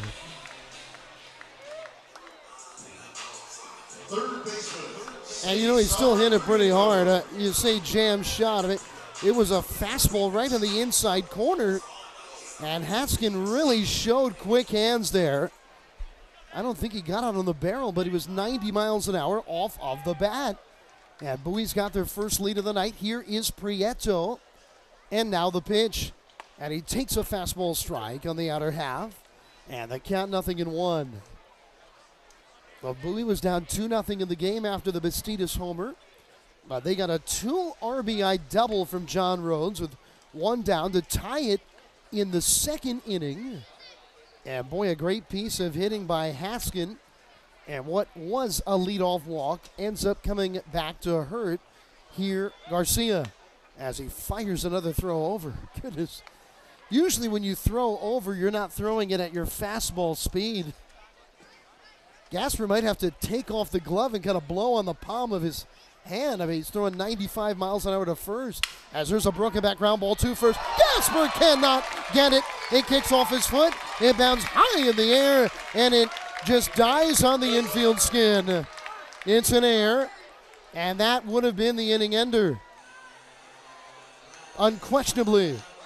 Designated hitter, Bowie Baysox. So now runners are in first and second, 2 down. Gasper was kind of charging that and almost at the edge of the infield grass. He put the glove out. His glove is on his left hand. And I believe the ball struck his right foot.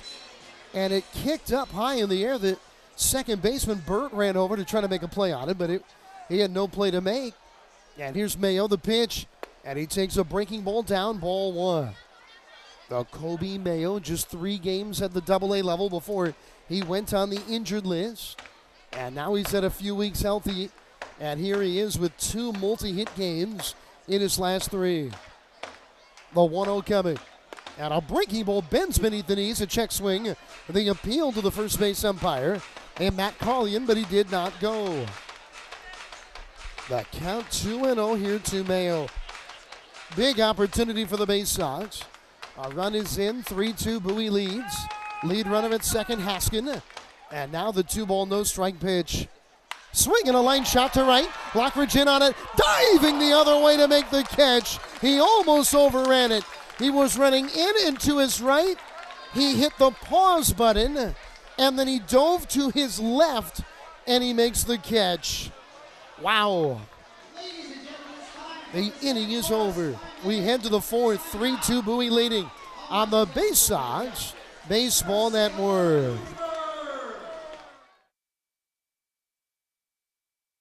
Baseball is a game of specialists. Base stealers, closers, cleanup hitters. Together, they help their team stand out from the rest.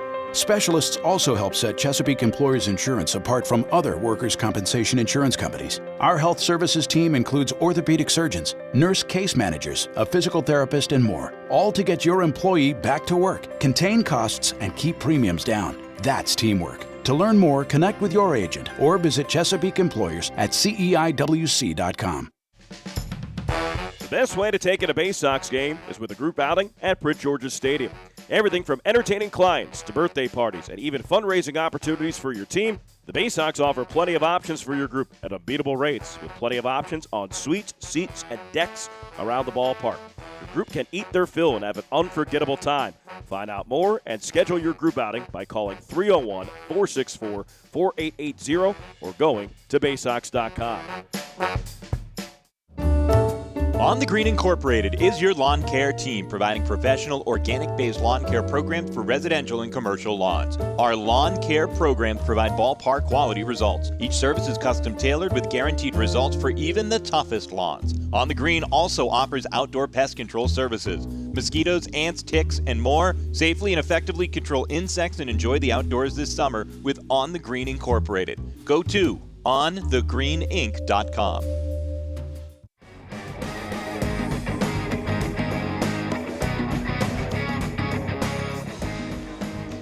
While we go to the top of the fourth inning, here's Brandon Lockridge, right-handed hitter. 3-2, Bowie now leads the first lead of the ball game here for the Bay Sox. As back to work, Brennan Hanafy, he throws, and it's off the inside for ball one at 90 miles an hour. Hanafy is really leaning on that two-seamer here in the last inning or so. As there's a slow roller near the bag of third, right in back of it, Prieto gloves, and a strong throw across the diamond in time for the out. What a nice play. It was only hit at 47 miles an hour off the bat. So when Prieto gloved that ball right in back of the bag at third, he had to make a very quick play, and he made a really nice one. And there's one down just like that. Here's Bastidas. And it's up high, a slider missing, ball one. Bastidas homered his first time up tonight. That gave Somerset a 2-0 lead as there's a fisted flare near the bag at second. Ortiz hustling over and making a running catch on the flared pop-up. Well, Joey had to stick it in his second gear, and he makes the catch running right in front of the bag at second base. And all of a sudden, 2 down in the inning. And now here comes Gasper here to the plate. Gasper went to a small Division I college, Bryant University. They're actually switching conferences right now from the Northeast Conference, what Gasper played into the America East. They'll be in the league with, as there's a cutting breaking ball off the inside, ball one. They'll be in the same league as UMBC, a school that is pretty close here to Bowie, the 1-0. And it's in there, bell tie, a fastball. And the count evens at a ball and a strike. Gasper played on a small Division I college baseball team, but he played with a big league pitcher, 1-1. And there's a line drive, and leaping to make the catch at second, Norby. The inning is over. On a sinking liner, Gasper retired. He played with Indians and now Cleveland Guardians closer James Karinchak at Bryant. On to the bottom of the fourth we go. That was a quick inning. It's a 3-2 Bowie lead on the Bay Sox Baseball Network.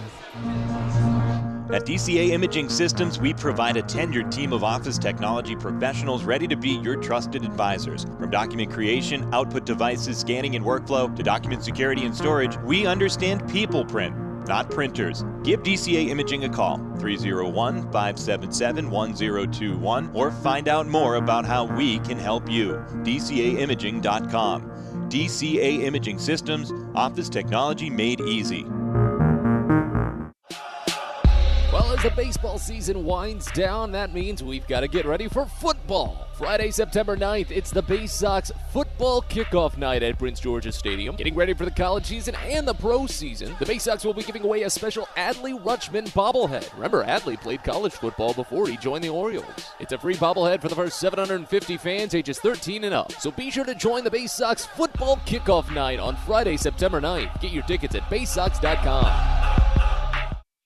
Sky Shooter Displays by ZY Pyrotechnics will be lighting up the sky with top-of-the-line fireworks shows following Baysox games all season long. We will give you the best bang for your buck. Sky Shooter Displays include traditional shows, true pyro musicals, custom choreographed lays, and much more. The night sky is truly limitless, so don't be shy. Give ZY a try. Find out more by calling us at 570-328-1361 or visit us online, zypyrotechnics.com.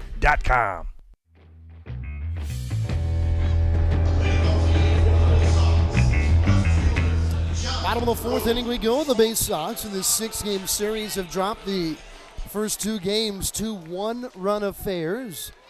They're on the other side of a 1-run affair so far right here tonight as John Rhodes batting and he swings and grounds 1 foul. Right back to the backstop. He chased a fastball that was off the inside. Count 0-1. 3-2 the Baysox lead as Garcia now delivers. Now there's a soft ground ball right side. Third hop, gloving, backing up the second baseman Burt, and he throws out Rhodes. 1 down. Rhodes, though, had the big 2-run double that is maybe the biggest swing of the bat in this game right now. Well, 1 retired, and here's Roberts. What a game Roberts had on Tuesday night. And he went 0 for 3 with a strikeout. As here's the pitch from Garcia. And it's in there on the outside corner, a fastball. Strike 1. Roberts threw out 2 runners at second base. And he did it in the first 2 innings of the game on Tuesday as he swings and lines one to the top of the screen. A 95-mile-an-hour fastball. It's 0-2. And I got to be honest, I thought Roberts had the hat trick later in the game when he tried to backpick a runner at first. I thought he had him. The 0-2 coming. Breaking ball, cutting a bit low. Oh, they said Roberts went too far in a check swing. And Roberts stands in the batter's box, staring ominously towards the first base umpire, Matt Carley, and saying, really? One of the hardest calls in baseball, the check swing. 2 down in the inning. Here's Toby Welk and the pitch. And a fastball beneath the knees, ball 1.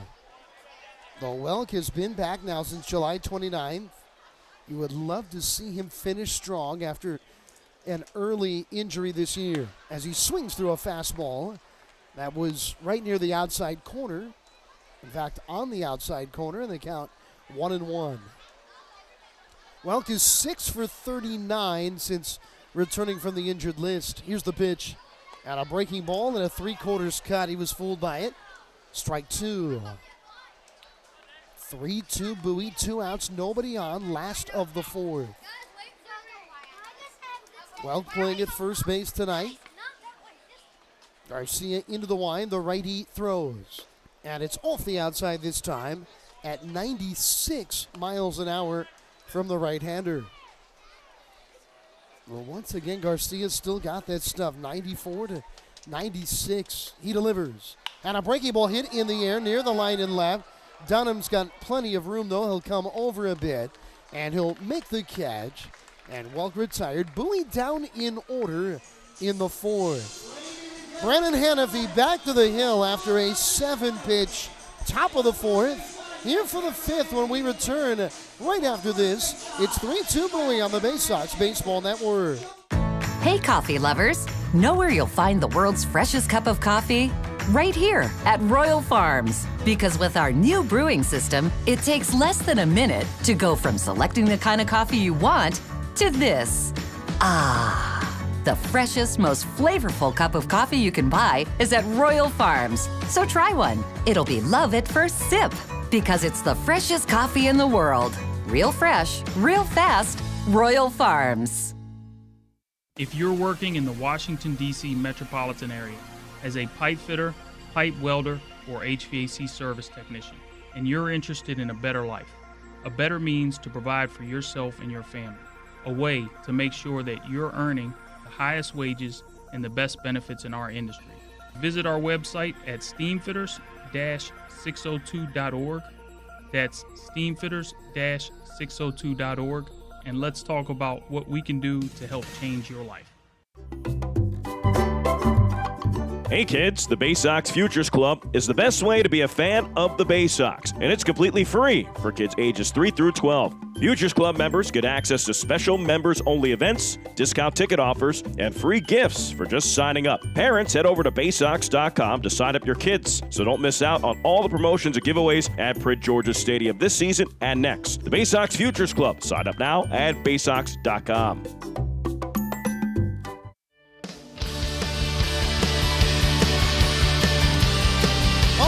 Bowie, Brennan Hannafy has been building up his innings of late. 4 2/3 was a season high his last time out a week ago tonight in Akron. And now he works into the 5th inning with a 1-run lead. And with a call in his 5th, here's Matt Sabates. Well, perhaps a chance for his first win since 2019. The first pitch to Rodolfo Duran, however, is a line drive smoked into center field for a base hit. So Somerset will start the 5th inning with the tying run on base. That is the 3rd inning today that Somerset has led off with a hit. Jesus Bastidas opened the 2nd inning with a home run. That made it a 2-0 game at that point. Anthony Volpe hit an automatic double to left field. That made it a little tough to deal with a 2-2 game, but fortunately Volpe was thrown out on a play at the plate later in the frame. Now here's Rodolfo Duran, or Max Burt rather. First pitch is called a strike in the lower outside corner. It's 0-1. Bird grounded out to third base back in the 2nd inning. After him, it'll be Anthony Volpe and then perhaps Everson Pereira to bat as well. Here's the next offering, and Bird watches down and away. It hits off of Hanley, but they might get the runner. He got caught up and he's out. Roberts was able to nail Duran, who had second thoughts about going to second. And it'll be a 2-3 putout, while Duran just had his mind working a little bit too fast for his body to catch up. It'll be called a pickoff, while Roberts chased down that bouncing ball. After the leadoff single, there's already one out, the 1-1. Knuckled foul back to the screen, and the count runs to a ball and 2 strikes now. So it's been quite the interesting run for Brennan Hannafy. He has been giving up the constant contact, of course. 2 strikeouts, only 1 walk. But he's been aided by some great defense around that contact as the 1-2 pitch is swung on and bounced high but foul to third. Count stays at a ball and 2 strikes here on Burt.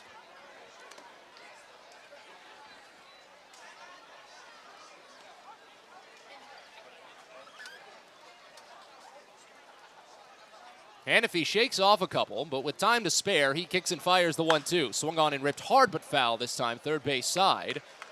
That was a loud contact. Might have cracked the bat a little bit. Burt checking the barrel to see if it did. Just based on the sound off the bat there. Count stays at a ball and 2 strikes. Hannafy is getting a little up there in pitch count. So he wants to get through this inning quickly. Fortunately, no one is warming in his stead. The 1-2 pitch misses low. Fastball runs the count even at 2. We've seen a pitch in that location called for strike today. Even though I do believe that far low, it should have been ball. 2-2 to Burt. This one bounced fair to third and off the glove of Prieto. He has to bare hand, but it doesn't make the throw. It'll be an E5. That is only the 4th error for Cesar Prieto this season in 42 games played at third base. That fluidity will come, of course. It's just all about getting those reps. And that's part of the reason why Bowie has such a good defensive infield, is that they get constant reps from the coaching staff. Fundamentals coach Tim DeJohn is always peppering the infielders. First pitch here to Anthony Volpe is called a strike in the lower outside corner. It's 0-1 to start. Volpe had the double in the 3rd inning, moved to third on a wild pitch before there was even an out, but was thrown out at home on a great play by Connor Norby, a slow ground ball. 0-1 pitch. Volpe watches another called strike. Changeup hits the outside edge. It's 0-2. Runner at first, 1 away here at Prince George's Stadium as Bowie leads 3-2 in the top of the 5th. Trying to break out of a 5-game losing streak. One that has seen plenty of heartbreak. The 0-2, Volpe watches down and away. Couldn't get him to chase on an 0-2 offering. A ball and 2 strikes now. On this 5-game skid, Bowie has suffered 4 one-run losses. including each of the first 2 games in this series. As Hannafy spins back to first and gives a toss, but it wasn't that big of a lead off of the base for Max Bird. He doesn't even slide. But Hannafy needs some quickness to get out of this frame. As the Baysox do get a right-hander up, Adam Stauffer starts to throw. Burt takes off. The 1-2 pitch is called strike 3. Throw to second is just a little bit late. A little to the third base side as well. The strikeout gets Volpe. Burt swipes the bag. That's the second out of the inning as Max Burt picks up his 17th this season. It's the second of the day for Somerset. Third strikeout overall for Hannafy. And he is up to 66 pitches, which ties his season's high. That's how many he had in the start against Akron last week. So he needs the out here. If he's not able to retire Pereira, he might be lifted from this game, and that would be so unfortunate. The first pitch in, and Pereira swings and misses a breaking ball outside. It's 0-1 to start. 0 for 2 day for Everson Pereira. Grounded out to third base in the first inning. Struck out swinging back in the third.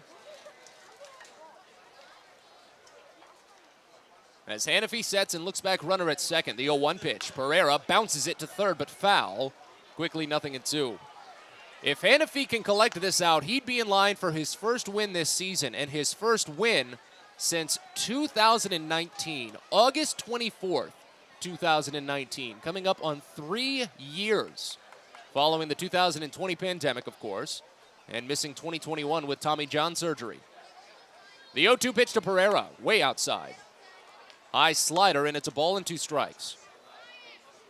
That was back when Hannafy was pitching with High A Frederick when the Keys were still an affiliate of Baltimore before the reorganization of minor league baseball. It was in game 1 of a doubleheader against an Astros affiliate on the road. As the 1-2 pitch comes home, and it's swung on and lifted high but shallow to left. Rhodes is ranging, has it square just to the right of the foul line, and makes the catch. For the first time since 2019, Brennan Hannafy is in line for a win. His longest start of the year, 5 innings in the books. Bowie leads 3-2 as we move to the bottom of the 5th. You're listening to Baysox Baseball. Well, it's the night that all Orioles fans should have circled on their calendar. Sunday, August 21st, when the Baysox celebrate Birdland. We know you're already loud and proud at Prince George's Stadium, but you don't want to miss this game, as the Baysox will be giving away special mystery autographed items from the 2022 team. The first 750 fans ages 3 and up will receive a mystery autographed item, so be sure to get your tickets fast. Sunday, August 21st, the Birdland celebration. Go to Baysox.com.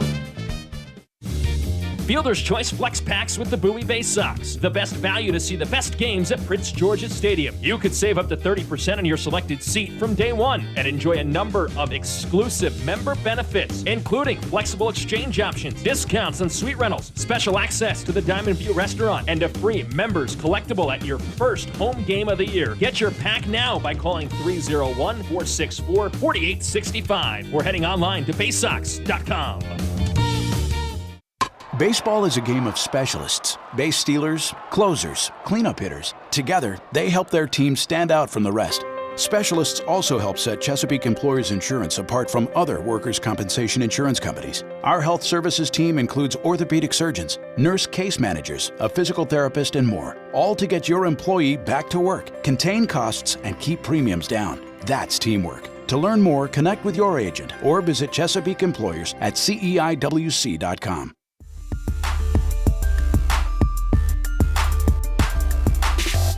It's always such a pleasure to have you along each night as we continue on from Prince George's Stadium here in Bowie. Matt Sabatis with you. Thank you so much for stopping by. As Bowie leads 3-2 into the bottom of the 5th inning, Davey Garcia continues on the mound for his 3rd trip through the lineup. First pitch to Colton Cowser is swung on and missed, down and in. It's 0-1 to start. 0 for 1 day for Cowser. He struck out looking in the first inning, drew a walk in the third, but was taken out on a force.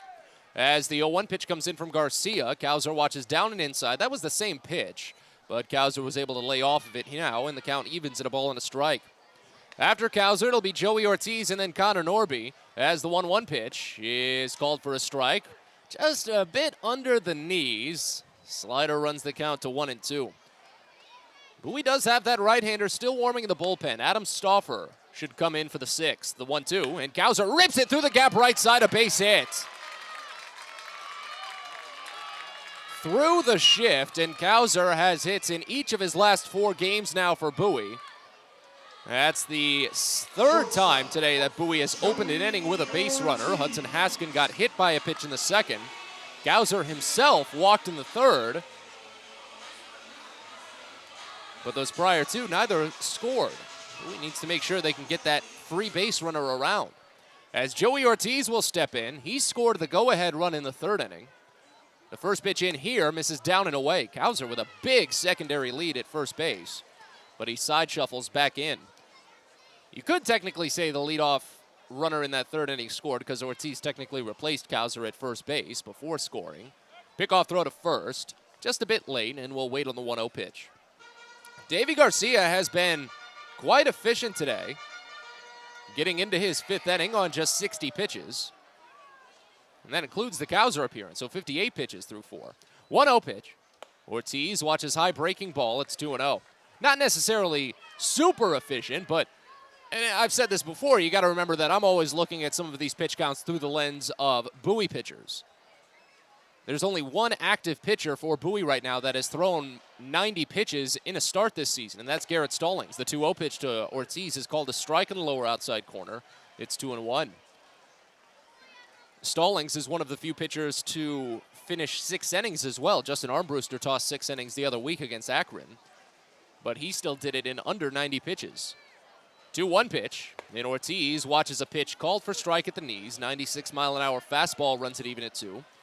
Bowie is really having to second-guess themselves at this point with the low fastballs because there have been a handful well under the knees that have been called for strikes, so you're just kind of playing a guessing game. The 2-2. Ortiz swings and misses on a curveball inside for strike 3. 4th punch out for Garcia, and there's 1 away here in the 5th inning. But again, when you've got a zone that is called so wildly and admittedly at points kind of incorrect, the batter is left guessing. Do they trust their instincts and lay off of a pitch that should normally be called ball? Or do they swing at a pitch that they might not have much of an opportunity to make good contact on because it's going to be low? Here's a pickoff throw to first, just late, but it was close. Cowser slid back in quickly, but the throw was to the right spot, just down near the ankles of the first baseman. Here's the first pitch to Norby. He takes a half swing, tried to pull back, but couldn't. Count starts out at 0-1. Caleb Coward is warming in the bullpen now for Somerset, as Garcia is up to 66 pitches. The 0-1 pitch, Norby watches a called strike. Slider, probably missed a bit low and away. It's 0-2. But Coward is getting loose fast for Somerset right now, as they try another pickoff to first base. Cowser, I think, slid in a little hard on that right hand of his. He shakes it off a little. Takes a big secondary lead and goes on the 0-2 pitch. It's bounced to the right side and through the gap for a base hit. The hit and run is perfect as Cowser goes first to third. A one-out single for Connor Norby. And Bowie has an insurance run at third base for Hudson Haskin. That's exactly how you execute the hit and run.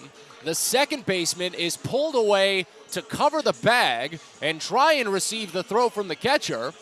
And because of that, he can't play his normal defense for a ball that gets hit where he would have been. Bowie has not even really tried the hit and run too often this season. My memory's not perfect, but that's got to be, if not the second, the first time all season that the Baysox have executed the hit and run. Might be the second or third time that they've tried it. It leads to a quick mound visit with pitching coach Gerardo Casadiego. Davey Garcia is starting to run into some trouble as he's now allowed 5 hits and 2 in this inning. Take a quick look around the rest of the Eastern League. A critical doubleheader up in Erie as Akron and Erie are playing too. The Seawolves were starting to stumble a little bit, dropped the first 2 games of the set, but they picked up a 4-1 win in Game 1 of the doubleheader. Game 2 is just underway. They're scoreless in the bottom of the first inning. At this point, Bowie would like Akron to pick up the Game 2 win. Bowie wouldn't do too much in the standings after that, but as long as Bowie can get something while Erie picks up a loss somewhere along the way, it's a step in the right direction. Here's Hudson Haskin, first pitch, and he golfs it out toward deep right center field. This will score the run from third as it's picked up in center by Everson Pereira and sent back to the infield. Cowser tags and scores. A sacrifice fly by Hudson Haskin makes it 4-2 Bowie.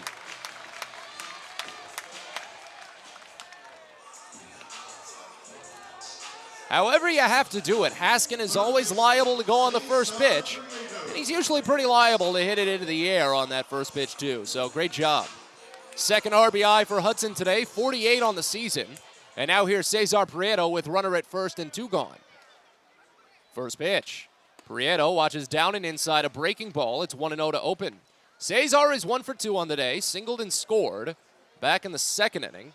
He reached on a 2-out error in the third, but was left at first base.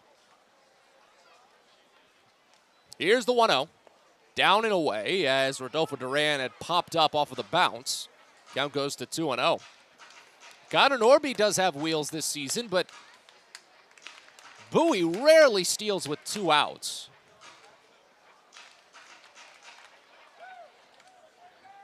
As they've got a shift on for Prieto. The 2-0 is bounced slowly back to the mound. Garcia gloves it on one hop. Takes a slight jog over to first and tosses it overhead to first base. 1-3 put out ends the inning, but Bowie gets an insurance run. A couple of singles and a sacrifice fly by Hudson Haskin. We're on to the 6th. Bowie leads 4-2. You're listening to Baysox Baseball.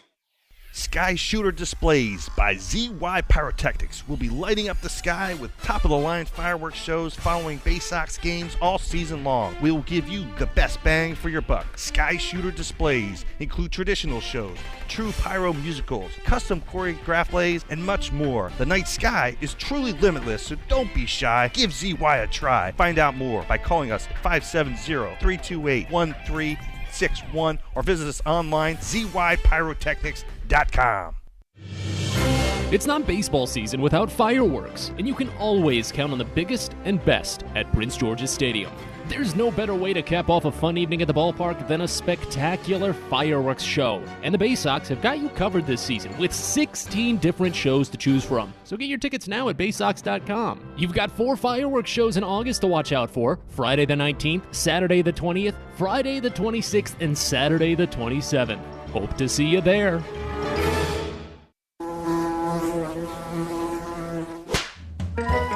Now is proud to partner with the Bowie Baysox and provide their pest control services. For all your residential and commercial pest control needs, call Pest Now. For general pest control, termite control, mosquito control, and all other pest control services, call Pest Now. You can reach us at 301-231-8300 or visit us online at www.pestnow.com.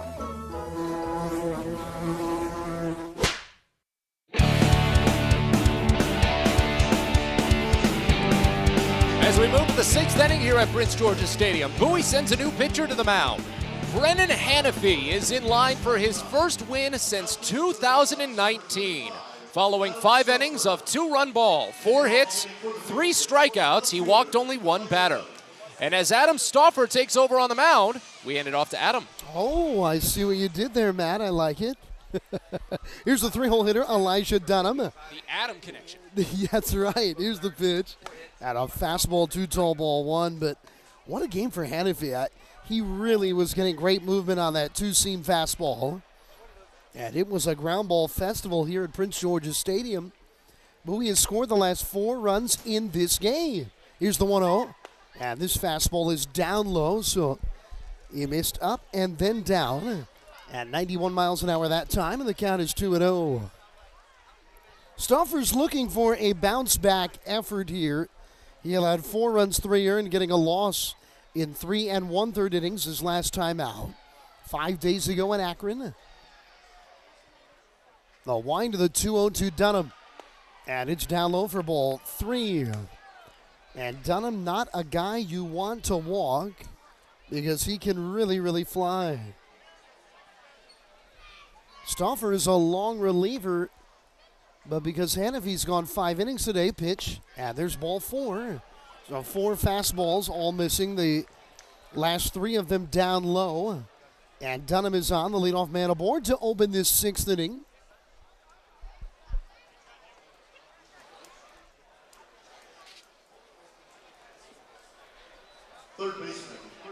Yeah, this might be a night where coming in the 6th inning, a little bit later in the game, Stauffer might not be counted upon to have to get as many outs. He faced 17 batters in his last outing. As here's Andres Chaparro. As a look to first and back standing is Dunham. Bowie's second baseman in Norby is right up the middle. Joey Ortiz is very deep on the hole. It's short. A ground ball to the regular shortstop position might sneak through in this spot against Chaparro. As here's the pitch. Swing at a high lifted pop fly. Foul. And out of play to the right side. Count 0-1. Good to see. Stauffer finding the strike zone with that fastball there. Stauffer has had a very good year, though. I know he's not coming off his best outing, but he's been very dependable. 4-2 with a 3.54 ERA. And tonight his 21st outing. He throws. And a breaking ball grounded Winkley to short. Ortiz to second one. Quick turn. And they got him too. It's a double play. The first off-speed pitch that Stauffer throws, and he gets weak contact, and the Baysox turn that beautifully. Chaparro does not run well, but that was only 62 miles an hour off the bat, and Bowie was still able to turn 2. 4-2, the Baysox lead it. Here's Lockridge. Oh, it's up, and it hit him in the helmet. He's okay. Wow, second batter we have seen hit in the helmet with a pitch tonight, and that literally hit the base of the helmet with Lockridge bending over, so in a way it hit the bottom of it and just clean took the helmet off his head. And the way he's reacting, I mean, this is easy for me to say, but it's almost as if he didn't feel it. Oh my, and thank goodness so. A walk and a hit batter in the inning, but only 1 on with 2 down. And here's the right-handed batting, Jesus Bastidas. In his second year with Somerset, he played 29 games here last year, so came up right around this time a year ago. As he swings and lifts a pop-up behind first, Welk is going out in foul ground, still going to make the catch. And with it, the inning is over. So Stauffer battled some command early, but he ends up working a scoreless frame. And we now head to the bottom of inning 6. And the Baysox have a 4-2 lead on the Baysox Baseball Network. Are you interested in beginning or expanding on a career in the pipe fitting, pipe welding, or HVAC service industry? Are you interested in a career path that will set you up for life without experiencing any college debt? If you are interested in these things and you live in the DC area, the Steamfitters UA Local 602 Apprenticeship Program is the best choice for you. For more information about our apprenticeship program and how to apply, please visit steamfitters-602.org. That's steamfitters-602.org. A birthday bash with the Baysox is the best time at the ballpark. Bring your friends and family out to celebrate and be the star of the show. Dance on the dugout with Louie, play games in the stadium, introduce a batter in the game, and you'll even get to have the stadium sing for you. Baysox birthday parties, an unforgettable, one-of-a-kind experience at Prince George's Stadium. Book yours by calling 301-464-4880 or at baysox.com. It takes time to get rich, flavorful coffee beans from the lush mountain regions of Colombia and Brazil to Royal Farms. But less than a minute to get yourself a delicious hot cup of the finest and freshest coffee in the world. Because Royal Farms' new Swiss-made coffee machines grind those rich, flavorful coffee beans and brew them one magnificent cup at a time. It's why Royal Farms makes the freshest and best coffee in the world. Real fresh, real fast. Royal Farms.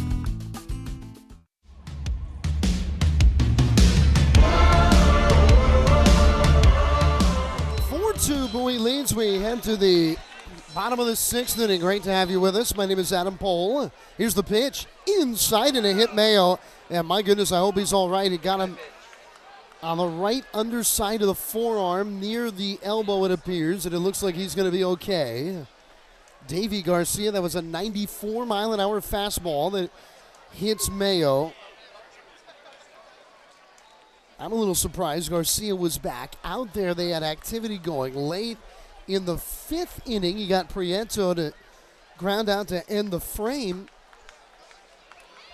And they're sticking with him early on in this 6th. As here's John Rhodes. Our right-hander is warming in the Somerset bullpen. And I think that is Caleb Cowards. Wearing the number 22, of course, the great Jim Palmer. Here's the pitch. And a breaking ball in the dirt. For ball one, nice block by Duran. The catcher has done a great job of keeping pitches in the dirt in front of him today. John Rhodes, 2 years ago, was a freshman at Kentucky. 2 years ago, that's it. Here's the pitch. And it's down and away with a fastball. Or check that might have been that cutter. Ball 2. And talk about a nice start to your career. Collegiately, he hit .426 in 17 games. He had 10 doubles in that span as he takes a fastball strike right down the middle. And the count is 2-1. And then, of course, the pandemic shuttered the 2020 season. He could not replicate that success in 21, but the Orioles drafted him as a draft-eligible sophomore, which is rare. As a fastball is up high, ball 3.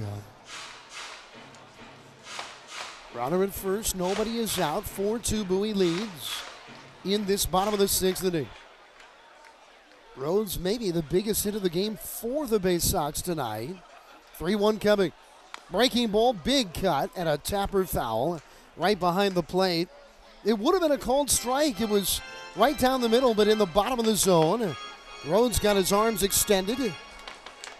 Maybe it was a bit out in front of it. And they count 3-2. He doubled to tie the ball game at 2, bringing home 2 runs in the second pitch. Breaking ball into the dirt, ball 4. A nice take. And without a hit, the Baysox have 2 men on and nobody out. And here comes Cody Roberts. We threw out another base runner in this game. And now we're going to see the Somerset manager come out. Dan Fiorito, former AA player in this Yankees organization. And he's going to make the call to the bullpen right here, right now. 4-2 Bowie in the bottom of the 6th inning. It's Coward coming in. We're back with more from Prince George's Stadium right after this. A birthday bash with the Baysox is the best time at the ballpark. Bring your friends and family out to celebrate and be the star of the show. Dance on the dugout with Louie, play games in the stadium, introduce a batter in the game, and you'll even get to have the stadium sing for you. Baysox birthday parties, an unforgettable, one-of-a-kind experience at Prince George's Stadium. Book yours by calling 301-464-4880 or at baysox.com. From sprains to stitches, sore throats to stomach aches, and pulled muscles to poison ivy, care is around the corner at Patient First. Walk in to see a doctor from 8 a.m. to 10 p.m. every day of the year. X-rays, lab tests, and prescription drugs are on site, and most major insurance plans are accepted. For routine illnesses and injuries, Patient First is here for you. Patient First, the name fits. Patient First, proud partner of the Bowie Baysox, open 8 a.m. to 10 p.m. every day.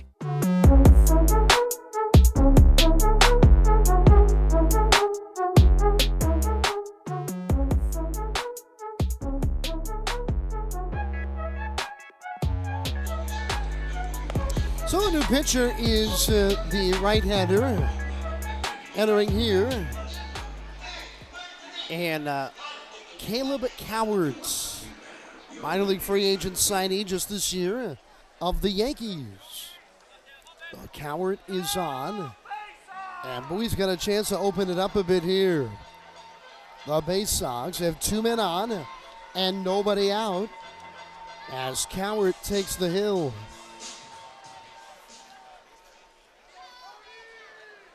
They're a scoreless inning his last time out as he sets and deals to Roberts. And Roberts swings and misses at a hard slider down. He got fooled by it. Strike one. And you thought maybe this might be a bunt scenario, but the Baysox were not bunting there.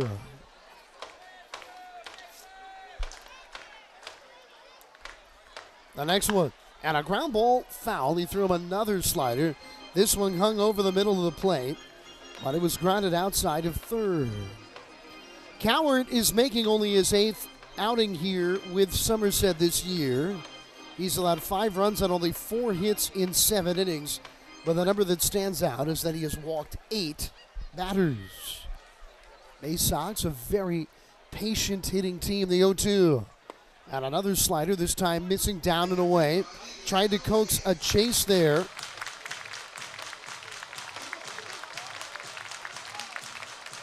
But Roberts did not go. He didn't take the bait. Mayo off second, the lead runner. Here's the 1-2. And it's a fastball missing away at 92 miles an hour. And the count evens 2 balls and 2 strikes. Now, Bowie was down 2-0 in this game. They tied it on the road's 2-run double in the second. They've scored a run in the third and a run in the fifth to lead 4-2. Haskin has driven home both those runs. As a breaking ball now bends down low. And what was once a 0-2 count is now a full count. 3-2 to Roberts. A hit batter and a walk to open the inning. And the starter Garcia pulled. And now the 3-2 to Roberts. Big spot here. Here it comes. Swing and a miss. He got him through that slider again right near the outer part of the plate. And Roberts down swinging. Big strikeout for Cowart. 1 down. And here's Welk. So it's not a final line yet, but Davey Garcia has allowed 4 runs so far, all earned, I believe. That's a double check on that. In 5+ innings, he allowed 5 hits. As Welk swings and lines a base hit to left. Mayo's going to get to third. He's coming around for the plate. Dunham's throw from deep left, and it's not in time. Mayo scores standing. And the Baysox get a big insurance run. They're on top 5-2 on the RBI base hit from Toby Welk. The first hit of the inning. And Welk is a great breaking ball hitter. And he got the breaking ball and he knew just what to do with it. Up to second, the trail runner Rhodes. Of course, that run is on the ledger of Garcia. And now the top of the order, 5-2 Bowie. Bottom of the 6th inning as Cowser stands in. On base 2 more times tonight. The tall, lean left-handed hitter pitch. And he takes a cutting strike at 88 miles an hour. That had some run to it on the outer half of the count, 0-1. Cowser walked to the third and singled off a breaking ball through the right side of the 5th. The pitch and a fastball missing down and inside. And the count evens here at 1-1. Cowser has been able to minimize his strikeout percentage by 5 percentage points in Bowie. As he swings and tries one way into the night and left. Dunham's back, and this ball is gone. It's the icing on the cake. It's a 3-run homer to left center off the bat of Colton Cowser. And the Baysox have an 8-2 lead. An opposite field home run way out of here.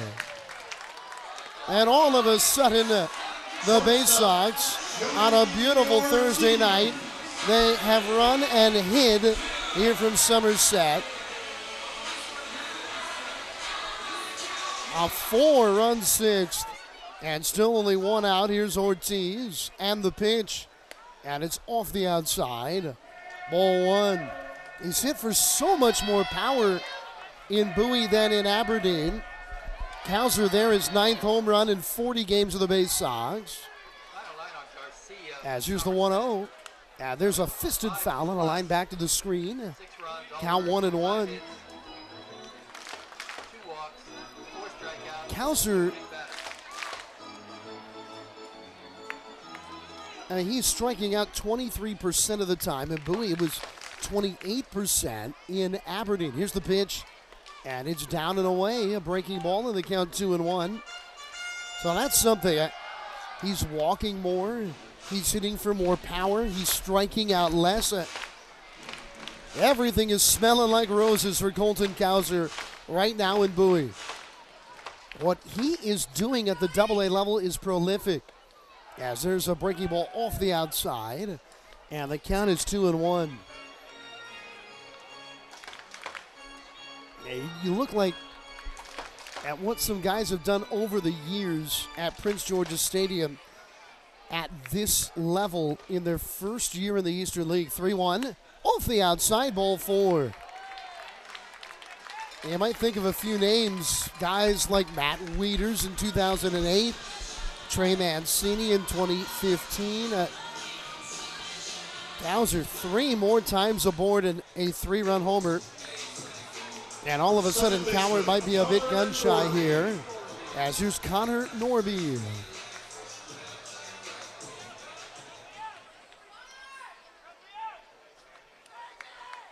Righty-righty matchup. Coward sets. Here's the pitch. Breaking ball grounded near the bag at third. Staying in front of it, Chaparro goes to second for 1. That's all they'll get. I thought that was going to be an easier play to backhand for Chaparro, but while still shuffling over, he got in front of it. Wasn't in as much of a position to quickly make the throw after doing so. Well, they do get the force at second. Norby is at first, 2 down, and here's Haskin, who's got 2 RBIs tonight. Garcia, the starter, Davey Garcia, former big leaguer, on the hook, 6 runs all earned in 5 innings tonight. There's a swing and a ground ball base hit. Into right field, Norby will turn second but stay there. As the throw comes in from Lockridge in right, 1 hop to third. And Haskin, a great piece of hitting. That was a pitch in, and he hit it the other way. You don't see it all that often, but he kind of inside out of the baseball. He didn't kind of swing through it. He kind of hit the inside of it.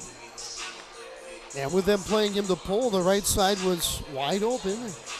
And now Bowie's 9th hitter of the inning will stand in, Cesar Prieto. But with the Baysox and their recent just cannot win a close game here of late. So this is what you do, right? You don't play a close game. You just blow them out of the water. Here's Prieto. And the pitch. Inside, a cutting offering, ball 1. The Baysox, in their last home series over the course of a week against Altoona, scored 9 runs per game. 9. Pitch. And it's off speed and on the outside corner. Count 1-1. Well, this is a Somerset team that has got a very good pitching staff. Tough that Bowie lost a game in which they scored 9 runs last night, but here they are again. They've scored 8 tonight. Pitch. Swing and a miss and an off-speed pitch down. Actually, may have been tap foul right at the plate. And the count 1-2 to Prieto. Some teams just fit their ballpark well. The power of this Baysox team right now really fits Prince George's Stadium. You don't want to face this team in Bowie. Pitch. Breaking ball, getting a wave and a miss. It was right down the middle. A hanger, but Prieto swung through it. And with it, the inning is over. But the Baysox get a 3-run homer from Colton Cesar. The highlight of a 4-run inning. And they lead it 8-2 on the Baysox Baseball Network. Get the best deals at Prince George's Stadium with weekly promotions all season. Tuesdays are Military Appreciation Night. Purchase a box seat at the ticket office with a proof of service and you'll only pay half price. Bring along your furry friend on Woof Wednesday, and it's the best happy hour around every Thursday from 5 to 6:30. $2 Bud and Bud Light drafts with other beer specials throughout the year, and live music to get your night started. It's always a great time at the ballpark, so get your tickets now at Baysox.com. From sprains to stitches, sore throats to stomach aches, and pulled muscles to poison ivy, care is around the corner at Patient First. Walk in to see a doctor from 8 a.m. to 10 p.m. every day of the year. X-rays, lab tests, and prescription drugs are on site, and most major insurance plans are accepted. For routine illnesses and injuries, Patient First is here for you. Patient First, the name fits. Patient First, proud partner of the Bowie Baysox. Open 8 a.m. to 10 p.m. every day. Celebrate your Chesapeake pride on Friday, August 19th as the Baysox host Maryland's Baytoberfest at Prince George's Stadium. All things Maryland presented by Royal Farms with an upcoming special Baytoberfest beer stein and ticket package available. And with a big chance to celebrate all things Maryland, it wouldn't be complete without your very own Maryland flag designed Baysox hat with Adley Rutschman and his number 35 patched on the side. It's the Maryland Baytoberfest and the Adley Rutschman hat giveaway Friday, August 19th at Prince George's Stadium. So get your tickets at Baysox.com.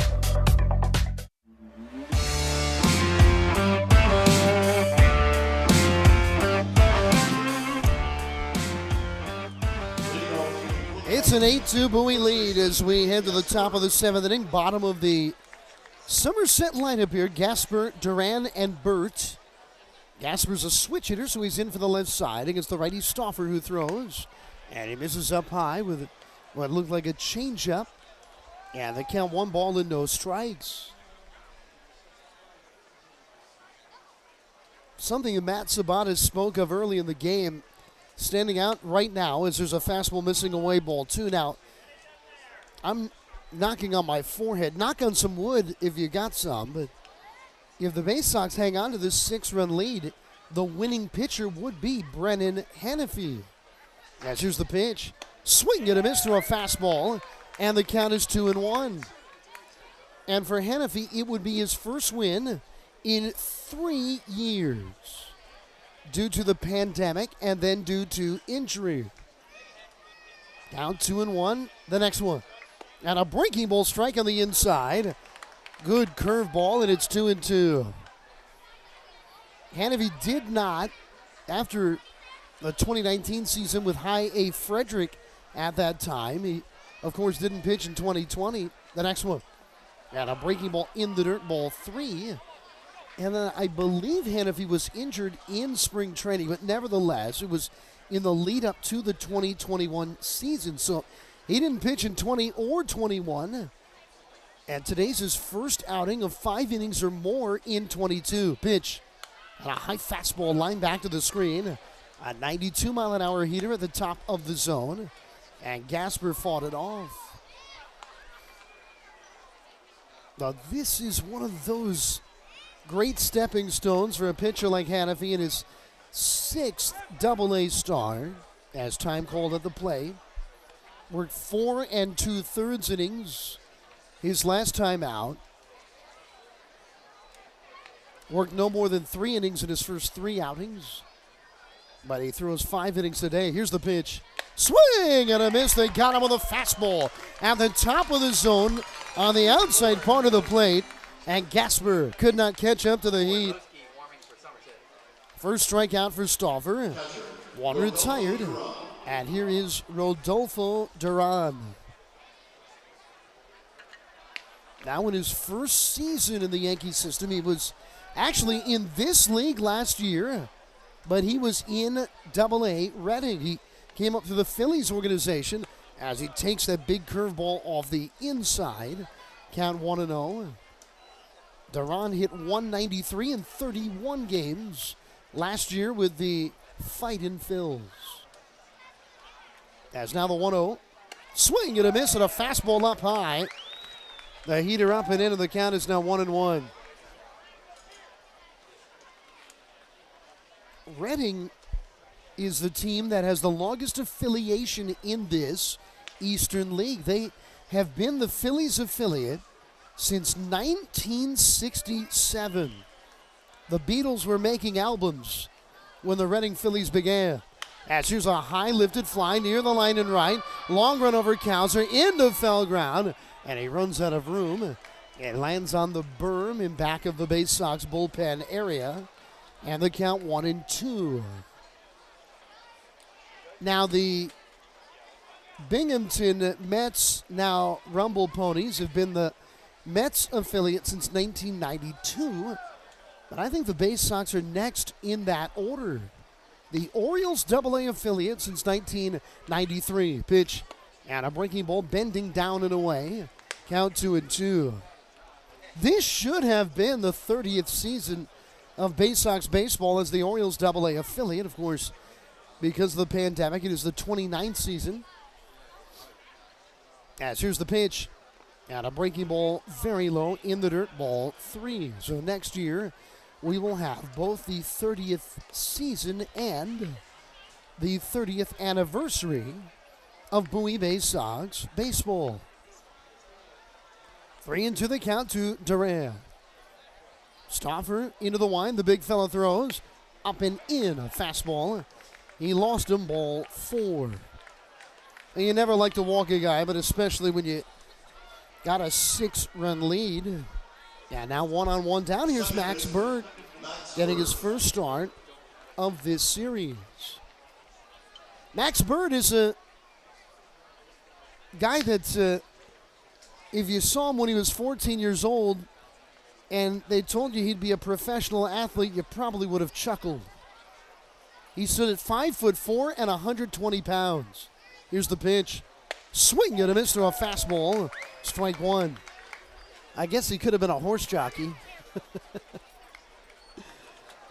Bird grew up around the game of baseball. His father, Bill, was the executive sports editor of the local newspaper in North Andover, Massachusetts. That is the hometown of former Baysox and current Giants outfielder Mike Yastrzemski. Now, they always knew that Max had that athletic gene in him. As now the 0-1, and a breaking ball bends down low in the count, a ball and a strike. Bill, the father, when Max wasn't even a year old, he swung a set of keys in front of Max, and Max could just swoop him right out of the air. And Bill said, you know, honey, that's not normal. He always had that hand-eye coordination as he swings through a fastball. And the count is now 1-2. And here is Max Burt, the 5'4", 120-pound 14-year-old. And about a decade later, a AA ball player in the Yankees organization. Although where Burt is from, that's probably not beloved. The pitch inside with a fastball as he is from the heart of Red Sox country. Count is 2-2. That's got to be tough, right? I mean, you're sitting there hoping to get drafted. I would assume Burt grew up a big Red Sox fan. And you get drafted by the Yankees. Swing and a miss. They got him with a fastball up and in, 90 miles an hour. And Burt down on strikes. Well, that is a second strikeout for Stauffer.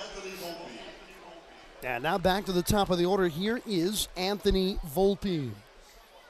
8-2 Bowie leading, top of the 7th. Runner at first, 2 down. Volpe doubled the lead off the 3rd, but did not score. As Stauffer at the belt sets and delivers. And a breaking ball into the dirt. Nice block by Roberts.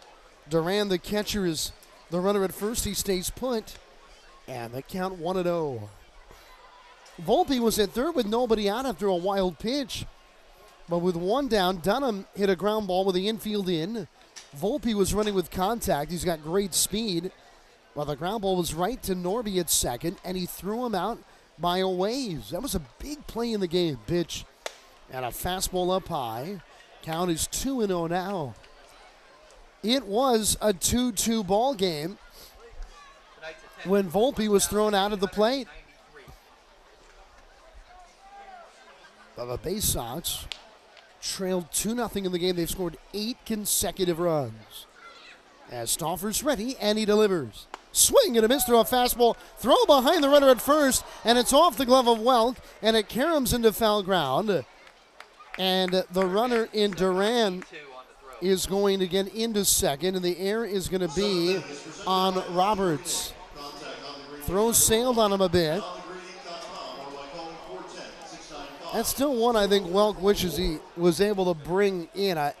It was not an easy play.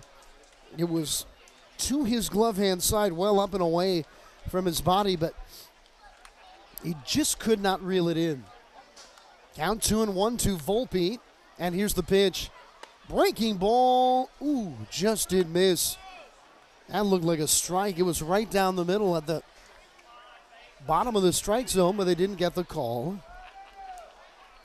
Sometimes you throw such a good curveball that you don't just fool the hitter, you can fool the umpire. Counts 3-1 as Stauffer delivers.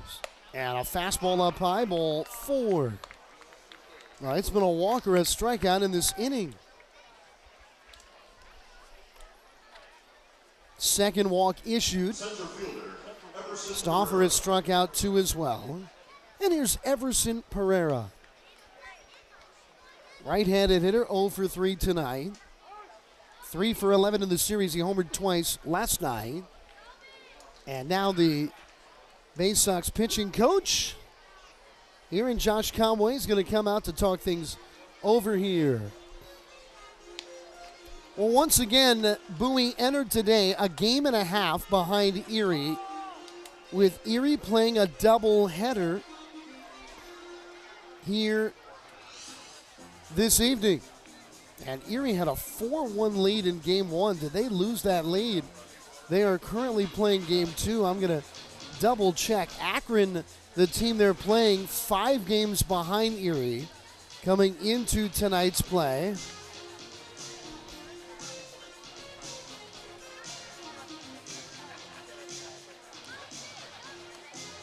And Erie did win the opening game 4-1. If Erie lost both games and Bowie won tonight, the Baysox would be tied for first. But Erie a winner in the opener, and they are scoreless top of the 4th inning of a 7-inning game in game 2.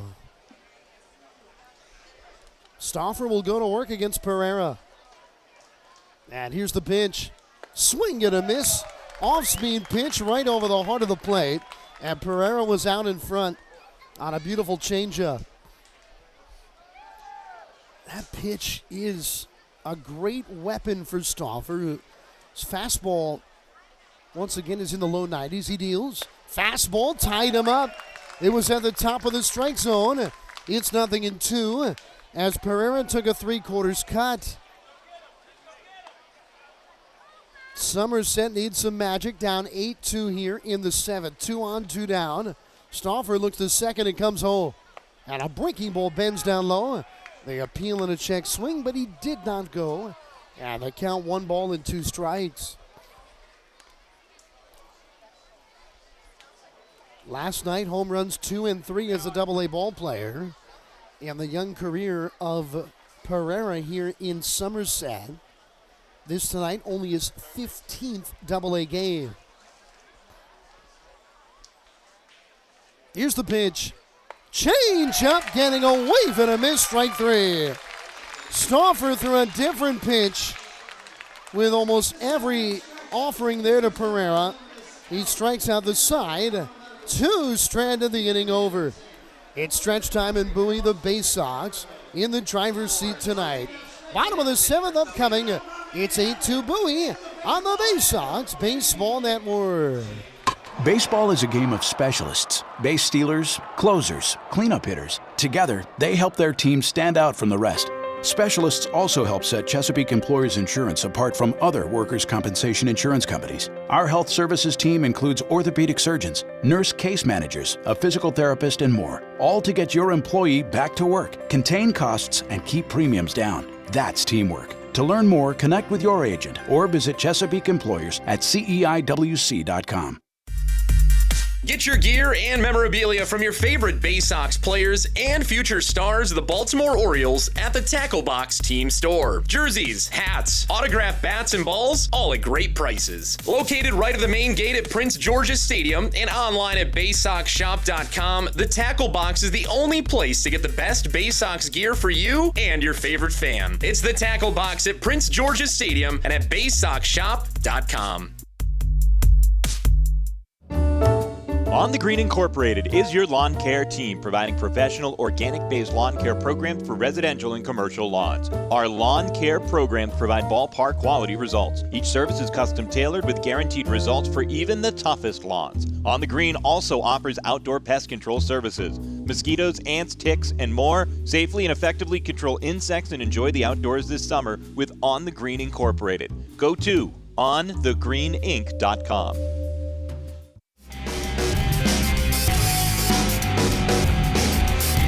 Alongside Matt Sabatos, my name is Adam Pohl. We go to the bottom of the 7th inning. Bowie sent all 9 to the plate in the 6th, an inning that broke the game wide open. As Bowie had a 4-2 lead entering the 6th, Cowser hit a 3-run homer. He had a 4-run rally, 8-2, the Baysox lead it.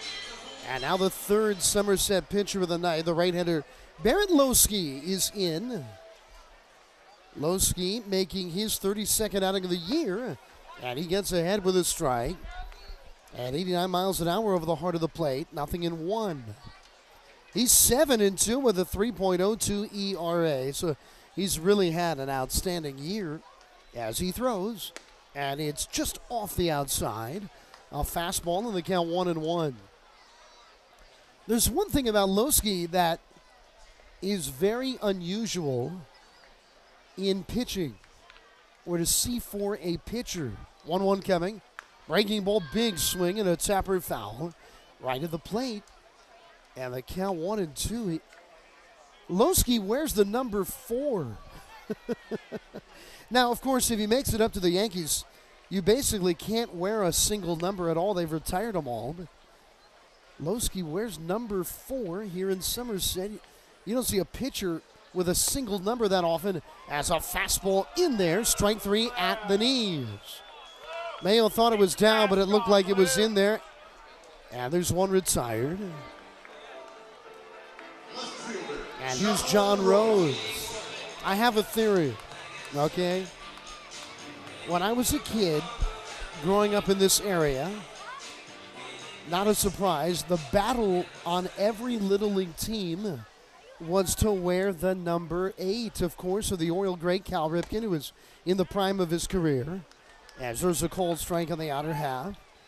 I always wanted to be number 8, but I was the smallest kid on the team, so I was always number 1.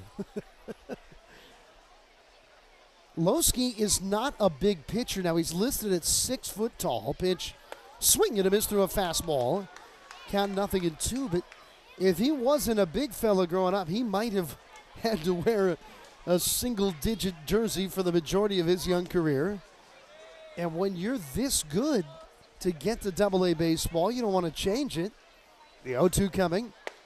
And there's a cold strike 3 with a fastball on the outer half to Rhodes. And Lowski's come on and struck out 2 in a row. Catcher, Tony Roberts. Now, there is a problem with the number 4, of course, when you're in the Yankees organization. As here is Roberts, right-handed hitter. 8-2 Bowie leading, 2 outs, nobody on. In the bottom of the 7th, there's the pitch. And there's a fastball strike on the outer half. There was a guy about 90 years ago that wore the number 4, and his name was Lou Gehrig. 44 is not a number you can wear either, I don't think, as there's a swing and a tapper right at the plate, but it's a foul ball. It was right in the right-handed hitting batter's box. That's where Roberts was standing when he swung the bat. Duran smartly gloved it and fired to first, but the home plate umpire in Jae-Young Kim made a very quick call, and the correct call, a foul ball. Reggie, of course, hit 3 homers, Mr. October, in the same game on 3 pitches in the 77 World Series. As a fastball, just did miss. Looked like it was on the outside corner. And Loski thought he had come in and struck out the side in succession, all looking. And it looked like that pitch was there. 1-2 to Roberts. He was hitless in 3 trips tonight. Here's the pitch. And a breaking ball into the dirt, and it's 2-2. In fact, if you come up with the Yankees at any point, you gotta be a little open-minded on the jersey numbers. Because more than likely the one that you like is taken. Pitch, swing and a high lifted fly, playable in right center. Lockridge coming over the right fielder, calls off the center fielder in Pereira, and he makes the catch. So the Baysox go down in order in the 7th. We're on to the 8th. Bowie is in control. The Baysox have an 8-2 lead on the Baysox Baseball Network. At DCA Imaging Systems, we provide a tenured team of office technology professionals ready to be your trusted advisors. From document creation, output devices, scanning and workflow, to document security and storage, we understand people print, not printers. Give DCA Imaging a call, 301-577-1021, or find out more about how we can help you. DCAimaging.com. DCA Imaging Systems, office technology made easy. If you own or operate a building or facility, or if you're a general contractor that is located or operates in the D.C. area, there is no doubt that it is important for you to have the best trained and most qualified people working for you. Members of Steamfitters UA Local 602 provide the highest level of HVAC, mechanical, and specialty piping services to the various customers we serve. For more information about the services we provide and for a list of companies you can hire, please visit steamfitters-602.org. Get the best deals at Prince George's Stadium with weekly promotions all season. Tuesdays are Military Appreciation Night. Purchase a box seat at the ticket office with a proof of service and you'll only pay half price. Bring along your furry friend on Woof Wednesday, and it's the best happy hour around every Thursday from 5 to 6:30. $2 Bud and Bud Light drafts with other beer specials throughout the year, and live music to get your night started. It's always a great time at the ballpark, so get your tickets now at Baysox.com.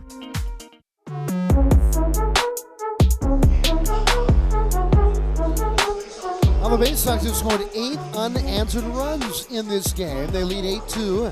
Adam Stauffer is out. 2 innings, no hits, no runs. He did walk 3, hit a batter, and struck out 3. And he gives way to the right-hander, Shelton Perkins, who will enter with this 6-run advantage. And now with the call, the rest of the way, here's Matt Sabatis. Shelton Perkins, 5'10", 215-pound right-hander, drafted in the 16th round of the 2019 draft from James Madison. On the season for Bowie, he's made 27 appearances, gone 1-4 with a 3.48 ERA. He'll face off against Elijah Dunham, Andre Chaparro, and Brandon Lockridge. 3, 4, and 5 in the Somerset lineup. First pitch home is the slider. It misses down, and it's 1-0 to start. Perkins has 33 2/3 innings under his belt this season, 33 strikeouts, 25 walks. He's allowed 2 homers. Next pitch, a line drive foul over the Baysox bullpen and onto the berm in front of the lighthouse as the count runs even at a ball and a strike. It's an 0-for-1 day for Dunham, but he's drawn a pair of walks. Did score back in the first inning, as it looked like Bowie might have been in for another long day, as the 1-1 pitch is poked foul the other way. It's 1-2. All the way back in that first inning, after 2 quick outs by Brendan Hanafy, he walked Dunham on a full count. Dunham stole second base, and Andre Chaparro singled him home on another full count, as Hanafy struggled to finish that first frame. The 1-2 pitch misses down and inside, runs the count even at 2. It was a 27-pitch first for Hanafy. The fact that he only gave up the 1 run in terms of that many pitches thrown does seem a bit surprising, but he was still able to labor through, get the contact, and cruise through 5. As the 2-2 is called strike 3. That slider pushes its way back into the zone on the outer edge to the left-hander, and Perkins starts his day with a strikeout. 7th overall for Baysox pitching, and now it goes on to Andre Chaparro. As Bowie leads 8-2, Chaparro digs in. And the first pitch into the right-hander is another slider called for a strike on the outside edge. It's 0-1. This is the first time that Somerset is seeing Perkins this series, so it's understandable why they'll be slow to pick up the slider as the 0-1 is swung on and missed down. Already 0-2. 1 for 3 day for Chaparro. He had the RBI single in the first. The 0-2 misses low. 3 straight sliders from Perkins as the count goes to a ball and 2 strikes. But that's all Perkins needs. That slider of his is best on the team. The movement it has can be so tough to read sometimes. As the 1-2 pitch is swung on and ripped, but foul. A hard bouncer on the third base side. Count stays. Perkins is also on one of his best runs of the season. Not one of his best, to put it bluntly. He is not allowed a run in his last 5 appearances. In his last 8 innings over that 5-appearance run, Perkins has allowed just 1 hit. He's allowed 6 walks, but at the same time, he struck out 9 batters. Here's the 1-2 pitch. Swing and a miss for strike 3. Another slider. That one down and away. Back-to-back punch-outs for Perk. And there's 2 gone here to start the 8th. I was talking with him the other day. I think it was after his Akron appearance. He did actually appear twice in that series, so it was the first one. And he said he'd been picking up a little bit more on the fastball. He'd been watching Connor Loprich some. As the first pitch in to Brandon Lockridge is swung on and missed outside. That was the fastball, and it's 0-1 to start. That's another good thing about this bullpen is that they do feed off of each other a lot. They all like to watch how each other tosses and see what little bits and pieces they might be able to pick up. As the 0-1 pitch is swung on and missed outside, the slider, it's 0-2. But as much as everyone on staff tries to, they've just not been able to pick up anything out of Perkins' slider. It's unique, it's special, it's his. The 0-2 pitch misses down, and it runs the count to a ball and 2 strikes. Perkins himself can't even really put into words why it's so effective. He just knows that he's got that little extra juice on the spin. Bases empty, 2 outs here in the top of the 8th. Bowie leads 8-2. As Perkins holds set at the waist, steps back, kicks high, the 1-2 pitch. Just misses low. That's an interesting decision. We'd seen pitches called at the knees in that vicinity for strike a handful of times in this game. Runs the count even at 2. Perkins will just have to try again as he looks to strike out the side. The pitch, bouncing ball foul. Too far ahead on the changeup outside, and the count remains even on Lockridge, who's 0 for 2. He got hit by a pitch in the 6th inning, but didn't go past first base.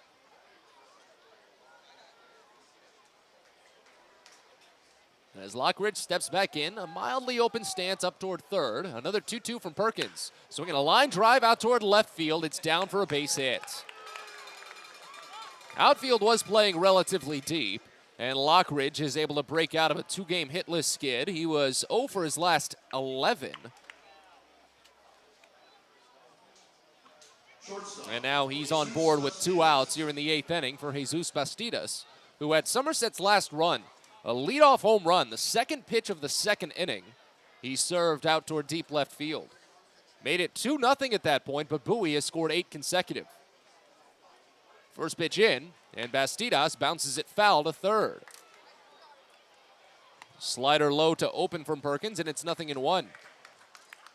But Perkins is still working fine. There's no reason to go anywhere else but the slider. He was mixing his pitches a little bit after running into a 2-2 deadlock with Lockridge there. Next pitch misses down and away, and it bounces off of Roberts to the backstop as the runner will advance. Wild pitch on Perkins, and a runner in scoring position now with Bowie still ahead by 6.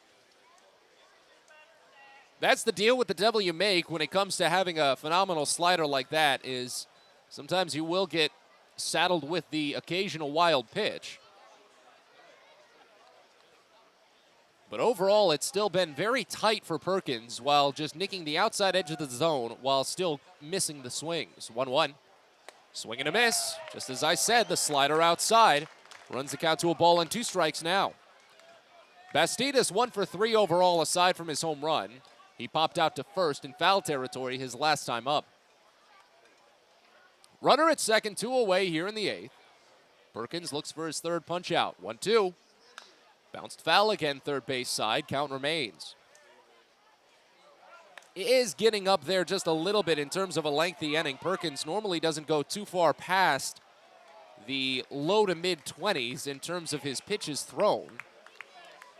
And this next offering is going to be number 21. So this is potentially the only inning that he's going to throw.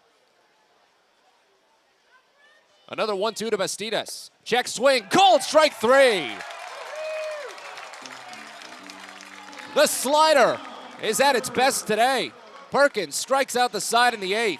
We're on to the bottom of the frame. Bowie leads 8-2. You're listening to Baysox Baseball. From bug bites to burns, fevers to flu, and bruises to broken bones, care is around the corner at Patient First. Walk in to see a doctor from 8 a.m. to 10 p.m. every day of the year. X-rays, lab tests, and prescription drugs are on site, and most major insurance plans are accepted. For routine illnesses and injuries, Patient First is here for you. Patient First, the name fits. Patient First, proud partner of the Bowie Baysox, open 8 a.m. to 10 p.m. every day. Pest Now is proud to partner with the Bowie Baysox and provide their pest control services. For all your residential and commercial pest control needs, call Pest Now. For general pest control, termite control, mosquito control, and all other pest control services, call Pest Now. You can reach us at 301-231-8300 or visit us online at www.pestnow.com.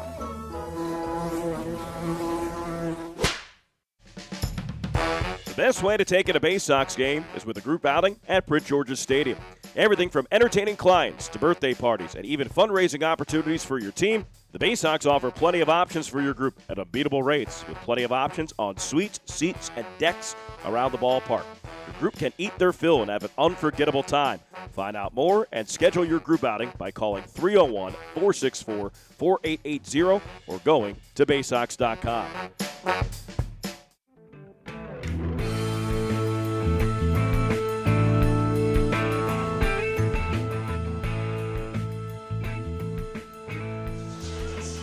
Well, fans, don't forget about the upcoming promotions here as the Baysox continue this 2-week homestand. Tomorrow is the Maryland Baytoberfest. There aren't any more ticket packages for the Baytoberfest beer stein, but it's still the Adley Rutschman Maryland flag hat giveaway. First 750 fans ages 13 and up will get the hat. It's all presented by Royal Farms. It's actually a pretty nice hat. As we move to the bottom of the 8th, first pitch to Toby Welk is fouled off right side. It's 0-1 to open. As Bowie leads 8-2 here at Prince George's Stadium. Big opportunity to break out of this 5-game losing skid that has had them saddled at a game and a half out of first place in the Southwest Division. It'll be Welk, Colton Cowser, and Joey Ortiz for this half inning. Next pitch called a strike. Fastball at the knees, a good piece, and it's 0-2.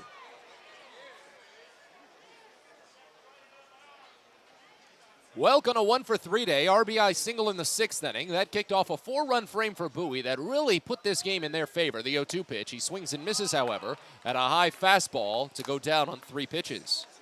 Third strikeout for Barrett Lowski. He's on a good run to start. 4 in a row retired out of the gate, and now it goes back to the top of the lineup for Colton Cowser.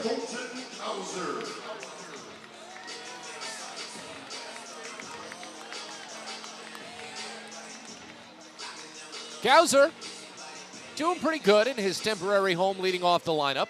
2 for 3, a single, a 3-run home run, 2 runs scored.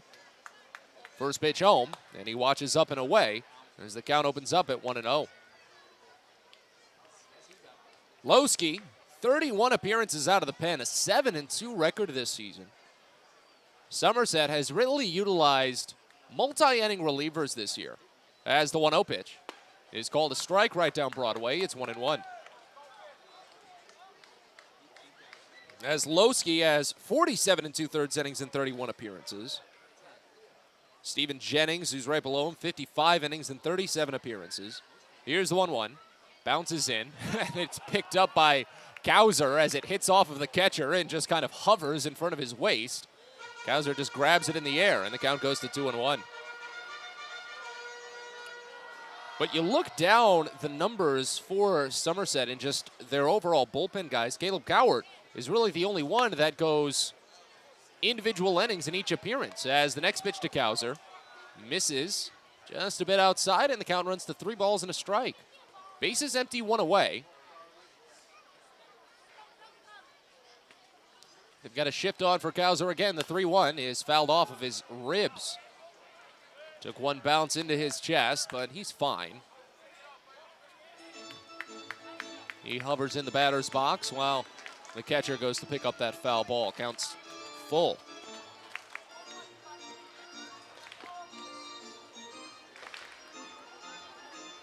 Cowser singled through the shift back in the 5th inning.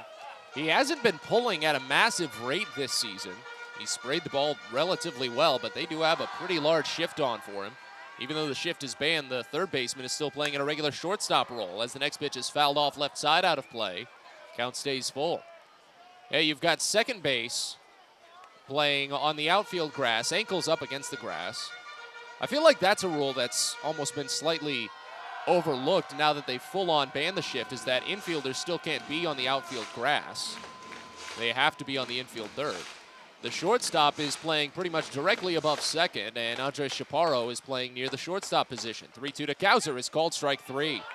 That was a well-dotted fastball. Bowie shouldn't get too upset on that one. It was just a well-placed pitch. Loski strikes out his 4th batter, 5 in a row to start. And now here's Joey Ortiz.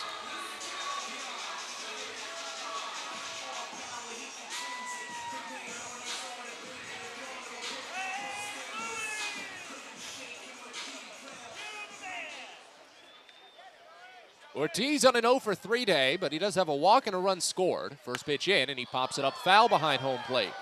Duran sheds the mask, but it's going to get out of play. Uh-oh.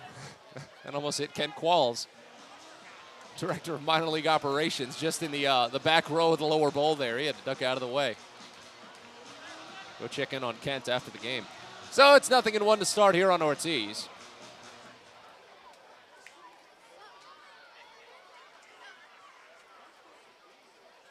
Here's the next pitch home. It bounces in, and the count runs even, and a ball and a strike. Well, things are a little unfortunate for Bowie right now in terms of the way that other games are going in the Eastern League. While they do lead 8-2 and are finally on pace to pick up their first win after this 5-game losing streak. The 1-1 to Ortiz, misses high for ball 2. The games that they needed to go their way aren't going their way anymore. After Akron picked up 2 wins to start this week over Erie, the Seawolves are fighting back. A doubleheader, Erie wins game 1 4-1, and they're scoreless into the top of the 6th in game 2. The 2-1 pitch, called a strike. Little wide, but it runs the count even at 2. If Erie could pick up a win in game 2 of that doubleheader, again, it's scoreless, so it could go either way. If Erie wins, then even if Bowie wins today, they would lose ground. The 2-2, fouled off to the right side, count stays. That would just be such a gut punch. Bowie to fight back after this 5-game losing streak, set themselves up for a big win, but then just still lose ground in the Southwest Division standings at the end of the day. Of course, this was a pre-scheduled doubleheader to make up for a game that was postponed back at the start of the second half. Akron and Erie got rained out on July 1st. Bases empty, 2 away. The 2-2 to Ortiz. Down and away, a slider runs it full. So Joey will get one more crack at it. As Bowie holds on to a 6-run edge here, they're just going to have to pick up 3 quick outs in the top of the 9th. Shelton Perkins will get the frame. He did have a lengthy 8th inning, but still struck out 3 batters. 3-2 pitch. Misses, down for ball 4. So Ortiz runs it back after running it even 2-2 early. And he draws the first walk from Loski, first base runner from Loski on a 2-walk day as well for Ortiz. That's the 5th overall. Make that the 4th overall for Somerset pitching. But now here's Connor Norby. First pitch in. Norby watches miss low, and it's 1-0 to start. Well, Bowie definitely needed a breath of fresh air when it comes to resetting and getting out of this slump that they've been on. And I know Kyle Moore has said a couple of times he's not too superstitious or too big on how the lineup is necessarily set. He doesn't buy into a lot of it as the 1-0. Misses outside, runs the count to 2-0. I shouldn't say he doesn't buy into it. I should say more is that he just doesn't put a ton of stock into it and base his whole philosophy around it when it comes to how batters may perform. But Bowie did change up the lineup a little bit today, give guys a fresher look at different spots, and you can say it's paying off as the 2-0 is called a strike in the upper outside corner to Norby. It's 2-1. Because Norby is batting in the 3 slot for the first time all season. He's been the most common leadoff batter for Bowie this year, while Colton Cowser is batting leadoff for only the 3rd time this season. The only time Cowser has batted leadoff is when Norby had days off. As we've got a pickoff throw over to first base, it's just late. We'll wait on the 2-1 pitch into Norby.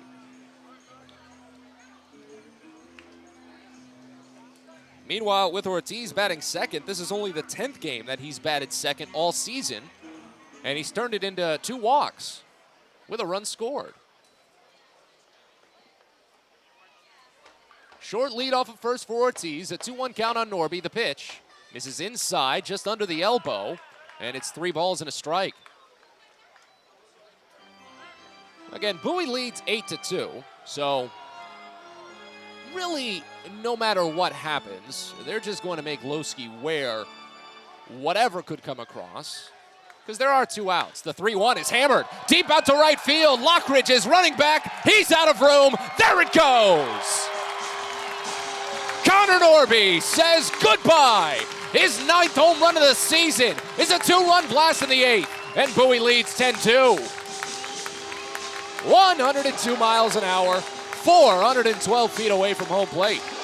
Just after Cowser had collected his 9th home run, Norby matches it, and Bowie really puts the nail in this one. Norby up to 20 RBI this season, with a little opposite field power to boot. I think that's one of the most important factors out of it. Bowie has been making great strides lately when it comes to increasing their opposite field power. Joey Ortiz has been the shining star of that. Here's Hudson Haskin, first pitch. He bounces it slowly to third. A tough play scooped by Chaparro, and he can't get the throw to first in time. An infield single for Hudson Haskin, a 3-for-3 day for the right-hander. Third baseman, Cesar Prieto. Just as I was saying it, following the walk by Ortiz, Lowski really just might have to wear everything in this inning. Somerset doesn't want to go to another reliever when their bullpen is already so small and so built for long relief outings. Here's Cesar Prieto, first pitch. Called a strike at the knees. It's been a very low zone today. And if Bowie didn't have an 8-run lead, I feel like they'd be showing a lot more frustration because of it. But fortunately, they do have an 8-run lead, so they don't have to be too upset. As the 0-1 pitch comes into Prieto, it bounces in. Count evens at a ball and a strike. It's a 1-for-4 day for Prieto. He singled to center field and scored in the 2nd inning. Reached on an error in the 3rd, but was left stranded at first. Grounded out in the 5th, struck out swinging back in the 6th. This is his first time facing Lowski. 9th batter that Lowski has faced overall, but Somerset does look like they might get some action in their bullpen. And time is called. Prieto asked for a quick moment. There was still plenty of time to deliver for Lowski, but they'll reset it now as Somerset does get the lefty Matt Minnick up and tossing in the bullpen. It'll be his 2nd appearance this series. As the 1-1 comes in, and Prieto swings through it. Low fastball, runs it to 1-2. Yeah, Minnick tossed on Tuesday to the tune of 3 scoreless innings with 3 strikeouts. So to come up here, only needing 1 out, conceivably before the end of the game, as the 1-2 is swung on and just nicked foul. Little piece rolled over to the right side as the count stays at a ball and 2 strikes.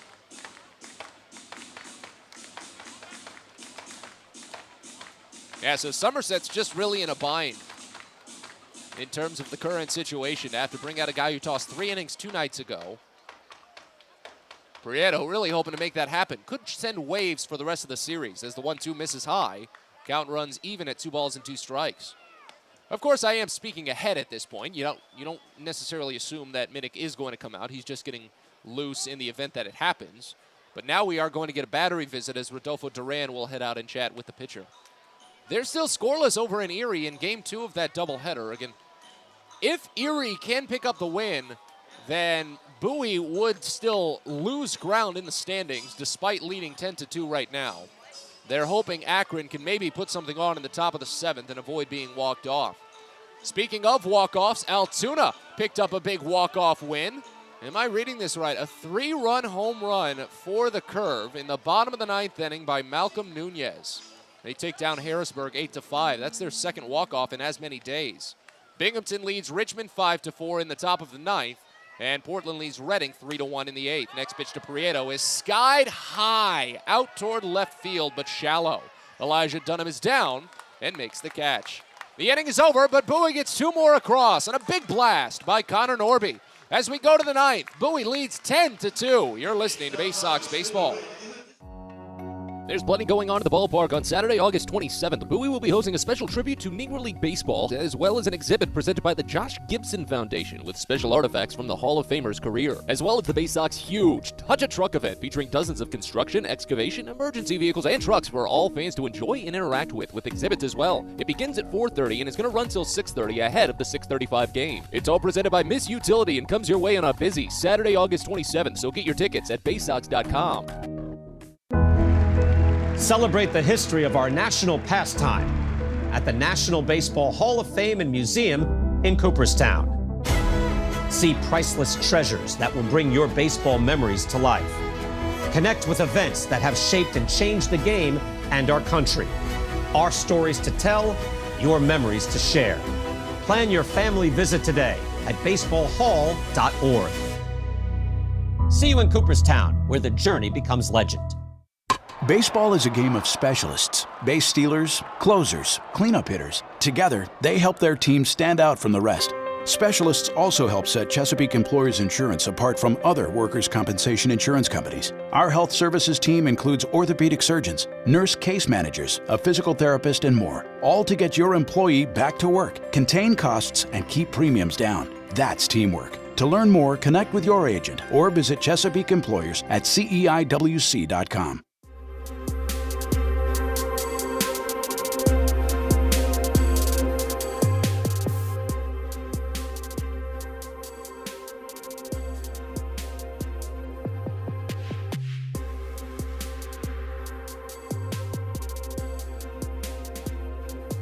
Well, it is always a pleasure to have you along each and every night, and it's so good to be telling you about what should be a big winner for Bowie. As we move on to the 9th inning, Matt Sabatis alongside Adam Pohl with you from Prince George's Stadium. Thank you so much for stopping by this evening as Bowie leads Somerset 10-2. In the 9th, Shelton Perkins deals the first pitch to Mickey Gasper, and it's called a strike. Changeup hits the bottom edge of the zone, and it's 0-1. Switch hitter Gasper, batting lefty, is 0 for 3 on the day as the next pitch is bounced foul off of home and rolled over to the right side. Quickly 0-2. After Gasper, it'll be Rodolfo Duran and Max Burt set to bat for Somerset as Perkins racked up 3 strikeouts against just a single in the 8th inning. 0-2 pitch. Bounces in. Gets away from the catcher and rolls over toward the Somerset dugout as the count goes to a ball and 2 strikes here. But with that 8th inning for Perkins, he's up to 9 consecutive scoreless innings now. Has not allowed a run in any capacity this month. As we push into the 3rd week of August, the 1-2 pitch is grounded to the right side. Couple of low bounces where it's picked by Norby at second. He sidearms a toss to first base to pick out Gasper for 3. And there's 1 away. 10-2 Bowie. Home runs making another big statement today. 3-run blast by Colton Cowser to really put it out of reach. And then Connor Norby with a 2-run home run in the 8th inning to just really sink that final nail in. Here's Rodolfo Duran. First pitch is the slider, called for strike. It's on the outside edge, and it's 0-1 to open. 1 for 2 day for Duran, singled up the middle in the 5th inning and was picked off while dancing away from a pitch in the dirt. The 0-1 pitch is swung on and missed. Back-to-back sliders from Perkins. Made Duran look silly on that second offering, and it runs it to 0-2. Mild shift on for the right-hander, the 0-2. Bounced to third, but foul. Went after the slider as it came in low. Count stays at no balls and 2 strikes. Duran drew a walk back in the 7th inning. One of 3 walks from Adam Stauffer. While his placement was a little bit off today, he was still getting swings and misses. Racked up 3 strikeouts. The 0-2 pitch. Inside, Duran really shook away from that one as the fastball came a little bit in. A little high, too.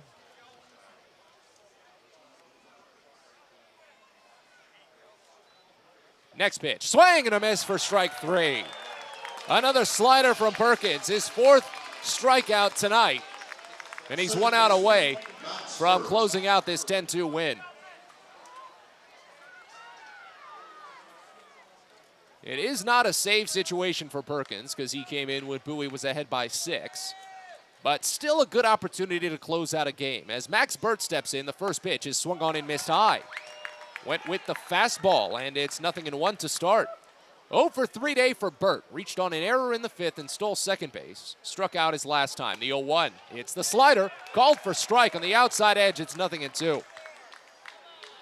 Fans getting excited as Bowie leads 10-2 here in the top of the 9th inning. Perkins deals the 0-2 pitch. Check swing on a slider down and away.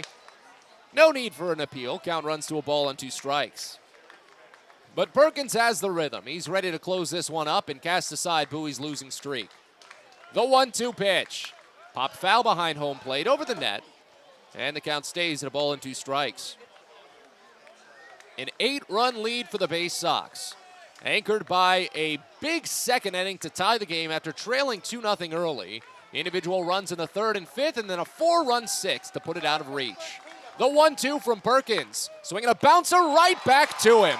Shelton will close this one out by tossing it to first. And the Bowie Baysox are winners once again. They break their 5-game losing streak with a monstrous 10-2 win over the Somerset Patriots. A big win, a needed win for Bowie tonight as they break that skid and have an opportunity to get back into maybe some hope in the Southwest Division race in the Eastern League. We've got a lot to talk about, plenty to discuss as we get rolling with Baysox postgame in a little bit. We're back after this. You're listening to Baysox Baseball. Sky Shooter Displays by ZY Pyrotechnics will be lighting up the sky with top-of-the-line fireworks shows following Baysox games all season long. We will give you the best bang for your buck. Sky Shooter Displays include traditional shows, true pyro musicals, custom choreographed plays, and much more. The night sky is truly limitless, so don't be shy. Give ZY a try. Find out more by calling us at 570-328-1361 or visit us online, zypyrotechnics.com. At DCA Imaging Systems, we provide a tenured team of office technology professionals ready to be your trusted advisors. From document creation, output devices, scanning and workflow, to document security and storage, we understand people print, not printers. Give DCA Imaging a call, 301-577-1021, or find out more about how we can help you. DCAimaging.com. DCA Imaging Systems, office technology made easy. At Luminous Health, we want you to feel your best. This summer, take the time to catch up on your annual health screenings. Visit us at our Anne Arundel Medical Center, Doctors Community Medical Center, or one of our primary care offices in your neighborhood. At Luminous Health, you are the MVP. Learn more at luminoushealth.org. Fielder's Choice Flex Packs with the Bowie Baysox. The best value to see the best games at Prince George's Stadium. You could save up to 30% on your selected seat from day one and enjoy a number of exclusive member benefits, including flexible exchange options, discounts on suite rentals, special access to the Diamond View restaurant, and a free members collectible at your first home game of the year. Get your pack now by calling 301-464-4865 or heading online to baysox.com. It's now time for the Bowie Baysox post-game show. Let's head back to the ballpark with Matt Savanas. Well, this was a needed win for the Bowie Baysox. And fortunately for them, it wasn't too tense. It wasn't something that you really had to get antsy about and get concerned about. Bowie came in, they wrecked house, and they're going to walk away with that 5-game losing streak in their rearview mirror. They did what? What? Wrecked house? Hey, wrecked house. I've never heard that term before. I like it. Welcome to the new millennium, Adam. As Bowie picks up a 10-2 win over the Somerset Patriots, and we get rolling with Baysox postgame from Prince George's Stadium.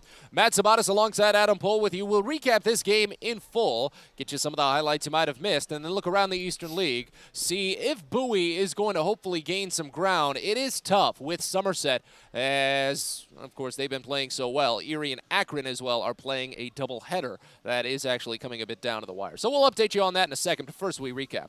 Take you all the way back in time to the faraway land of 6:38 p.m. First pitch came home from Brendan Hannafy to Anthony Volpe. Volpe would pop out to short, and Everson Pereira would ground out to third, and it looked like Hannafy was in for a quick inning. But Elijah Dunham worked the count full and walked, stole second base, and with another full count on Andres Chaparro, Somerset was able to crack one through. Chaparro has been so good this series. The payoff pitch.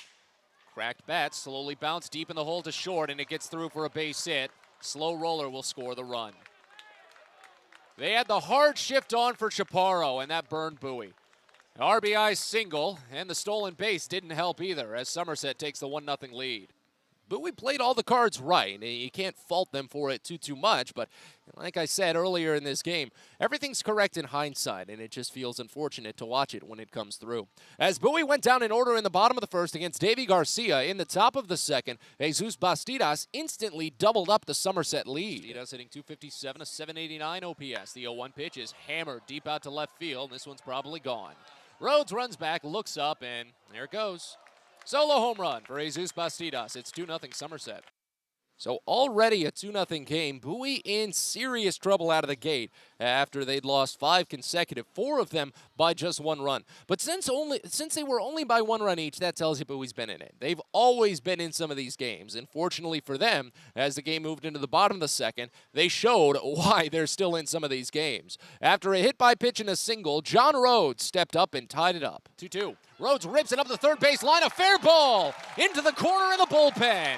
Prieto will score. Does Mayo get the wave? The tying run, he does. Here comes the throw. The relay is late. It's a tie game.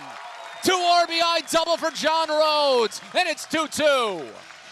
First double for John Rhodes in his Double-A career. He had the other extra base hits down. Well, he still needs his first home run, I actually should clarify. But he does have the triple, so he's got that going for him. And those 2 RBI were pretty major as well, as Bowie took the 2-2 edge. As Hannafy worked around a leadoff double in the first inning in a wild pitch. There was a runner at third with no one out, but Hannafy had no issue with it. Everson Pereira struck out swinging, and a great play by Connor Norby at second, throwing out the runner at third, trying to score on a ground ball, helped end the frame as Hannafy would eventually keep it scoreless, and Bowie was still with it, 2-2. In the bottom of the third, after a walk and a fielder's choice, a ground out pushed Joey Ortiz to second base, and Bowie had a chance. Runner at second, 2 away. Hudson Haskin took that chance. In 16 prior Double-A starts in his career. Pitch.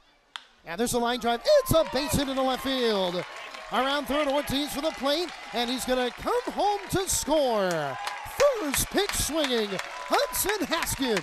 A jam shot line drive single in the left, and the Baysox have a 3-2 lead.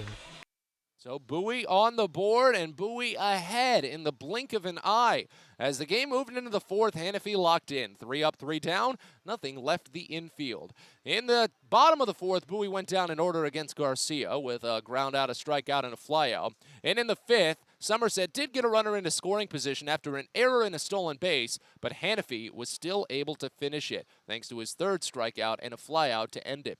In the bottom of the fifth, Bowie gave him some more insurance. After a couple of singles, put Colton Cowser to third base, Hudson Haskin stepped up again and gave just enough of a charge to one to make sure that Cowser could score from third. Here's Hudson Haskin, first pitch, and he golfs it out toward deep right center field. This will score the run from third, as it's picked up in center by Everson Pereira and sent back to the infield. Cowser tags and scores. A sacrifice fly by Hudson Haskin makes it 4-2 Bowie.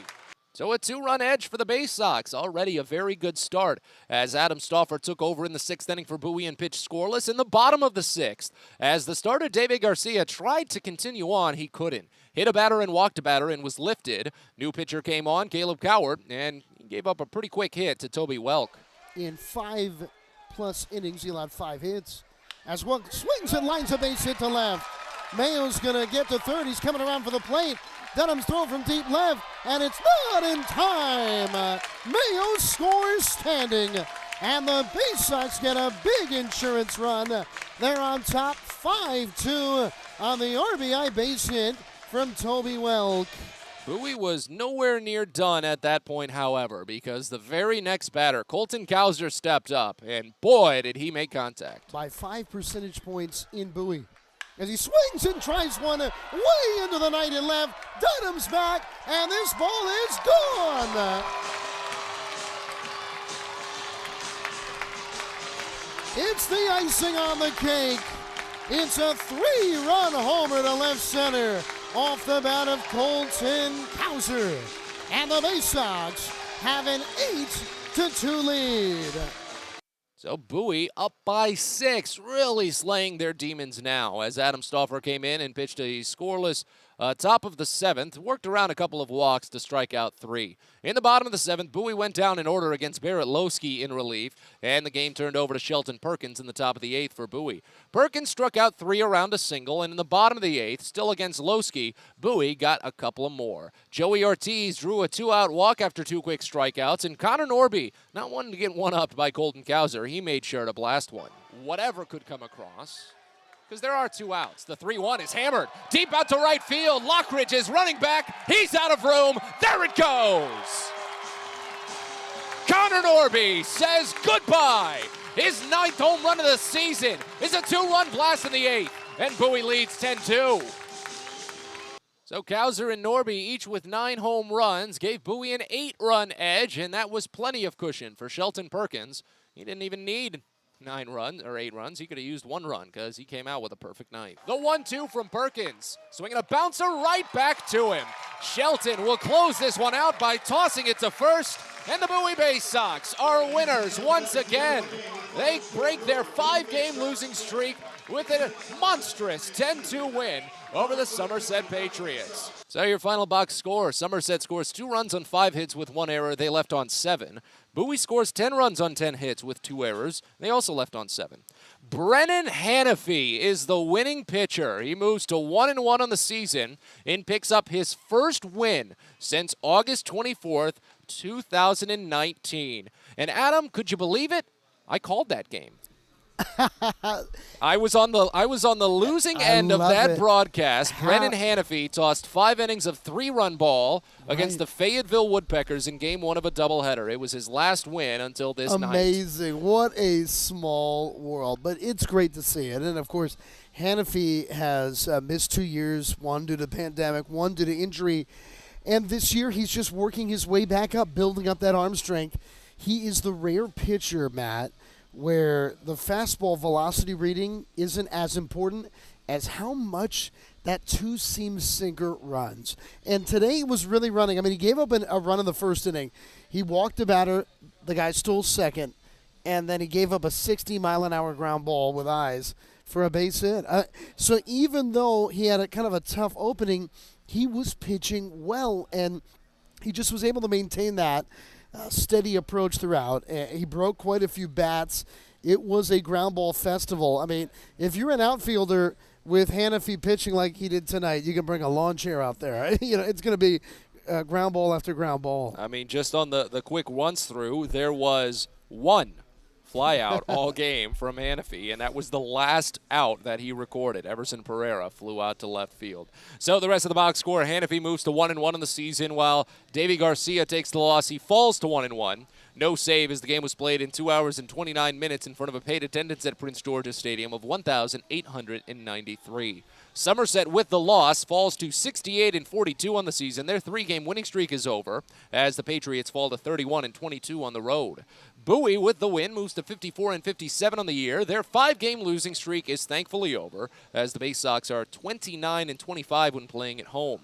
In the second half, Somerset falls to 24-17. Bowie increases to 27-15. 2 sides meet again tomorrow for Game 4 in this series, and we'll preview that in a bit. But for now, we break. When we return, we check in on the rest of the Eastern League and the Orioles organization. Some scoreboards to catch you up on after this. Bowie wins 10-2. You're listening to Baysox Postgame.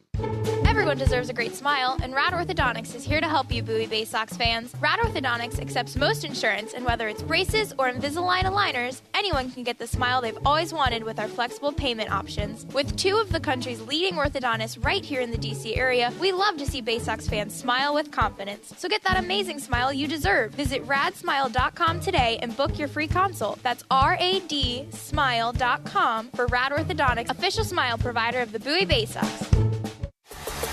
The Baysox are calling all deadheads to make their way out to Prince George's Stadium on Friday, August 26th for Grateful Dead Night. With special themes and music all night throughout the game, it'll culminate in a Grateful Dead-themed fireworks show to cap the evening. Fans who purchase a special package ticket will receive a limited edition Baysox Grateful Dead t-shirt collaboration and a ticket to the game, so be sure to get there. Friday, August 26th, it's Grateful Dead Night at the ballpark. Find out more at baysox.com.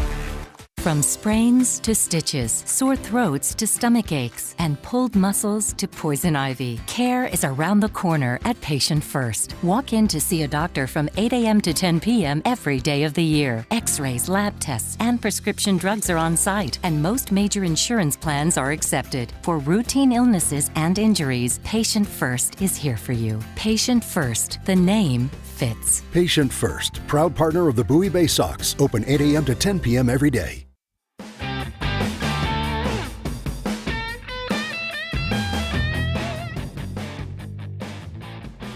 We're back in on Baysox postgame as we continue on from Prince George's Stadium.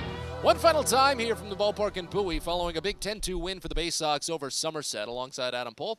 I'm Matt Sabatis with you as we take you on a quick cruise around the Eastern League, check in on some of the scores that have just wrapped up.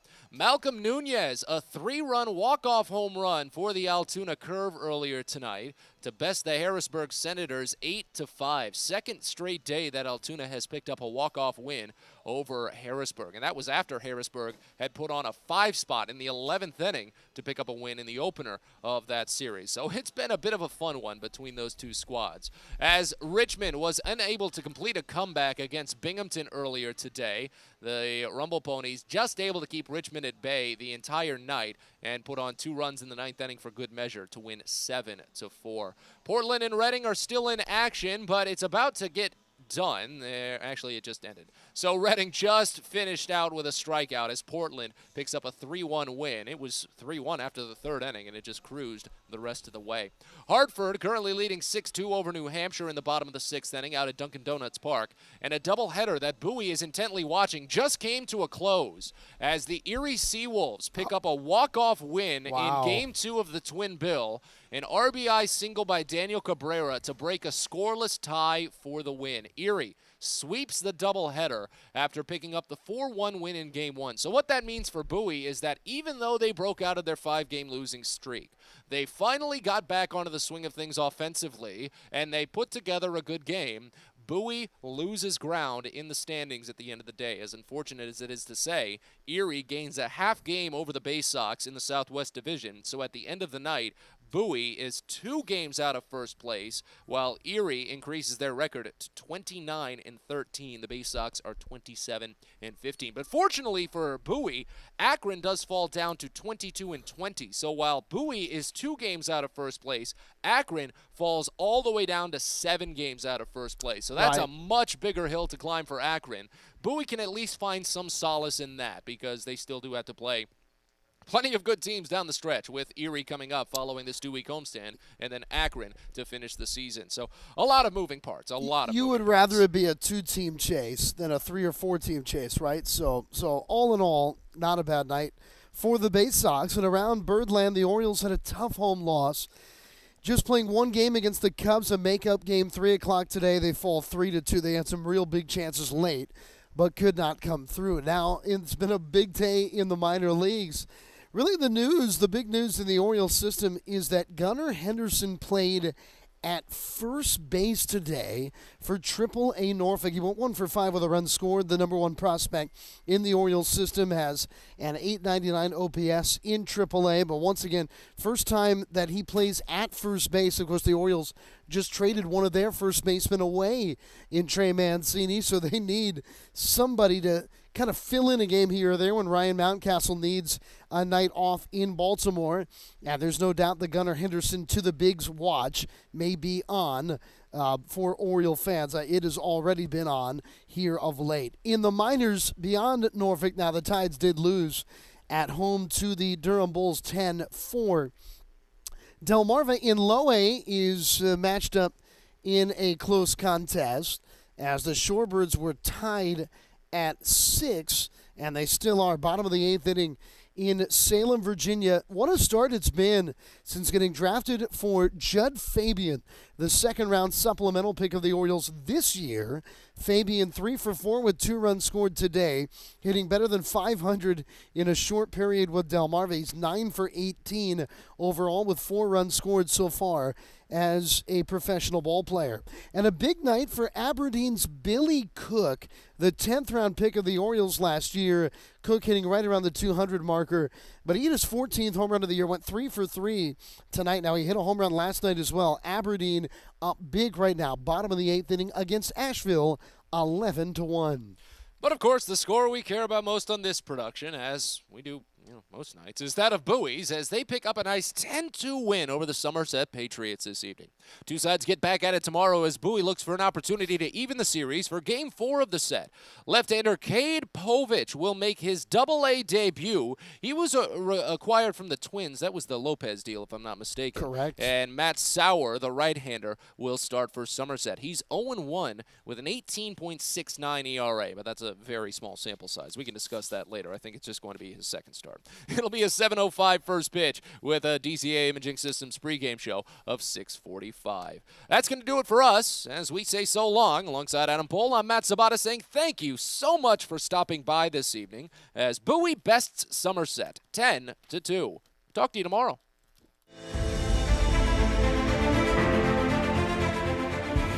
Thanks for listening to Bowie Baysox Baseball. We hope you enjoyed today's game and join us next time for another exciting broadcast coming up soon.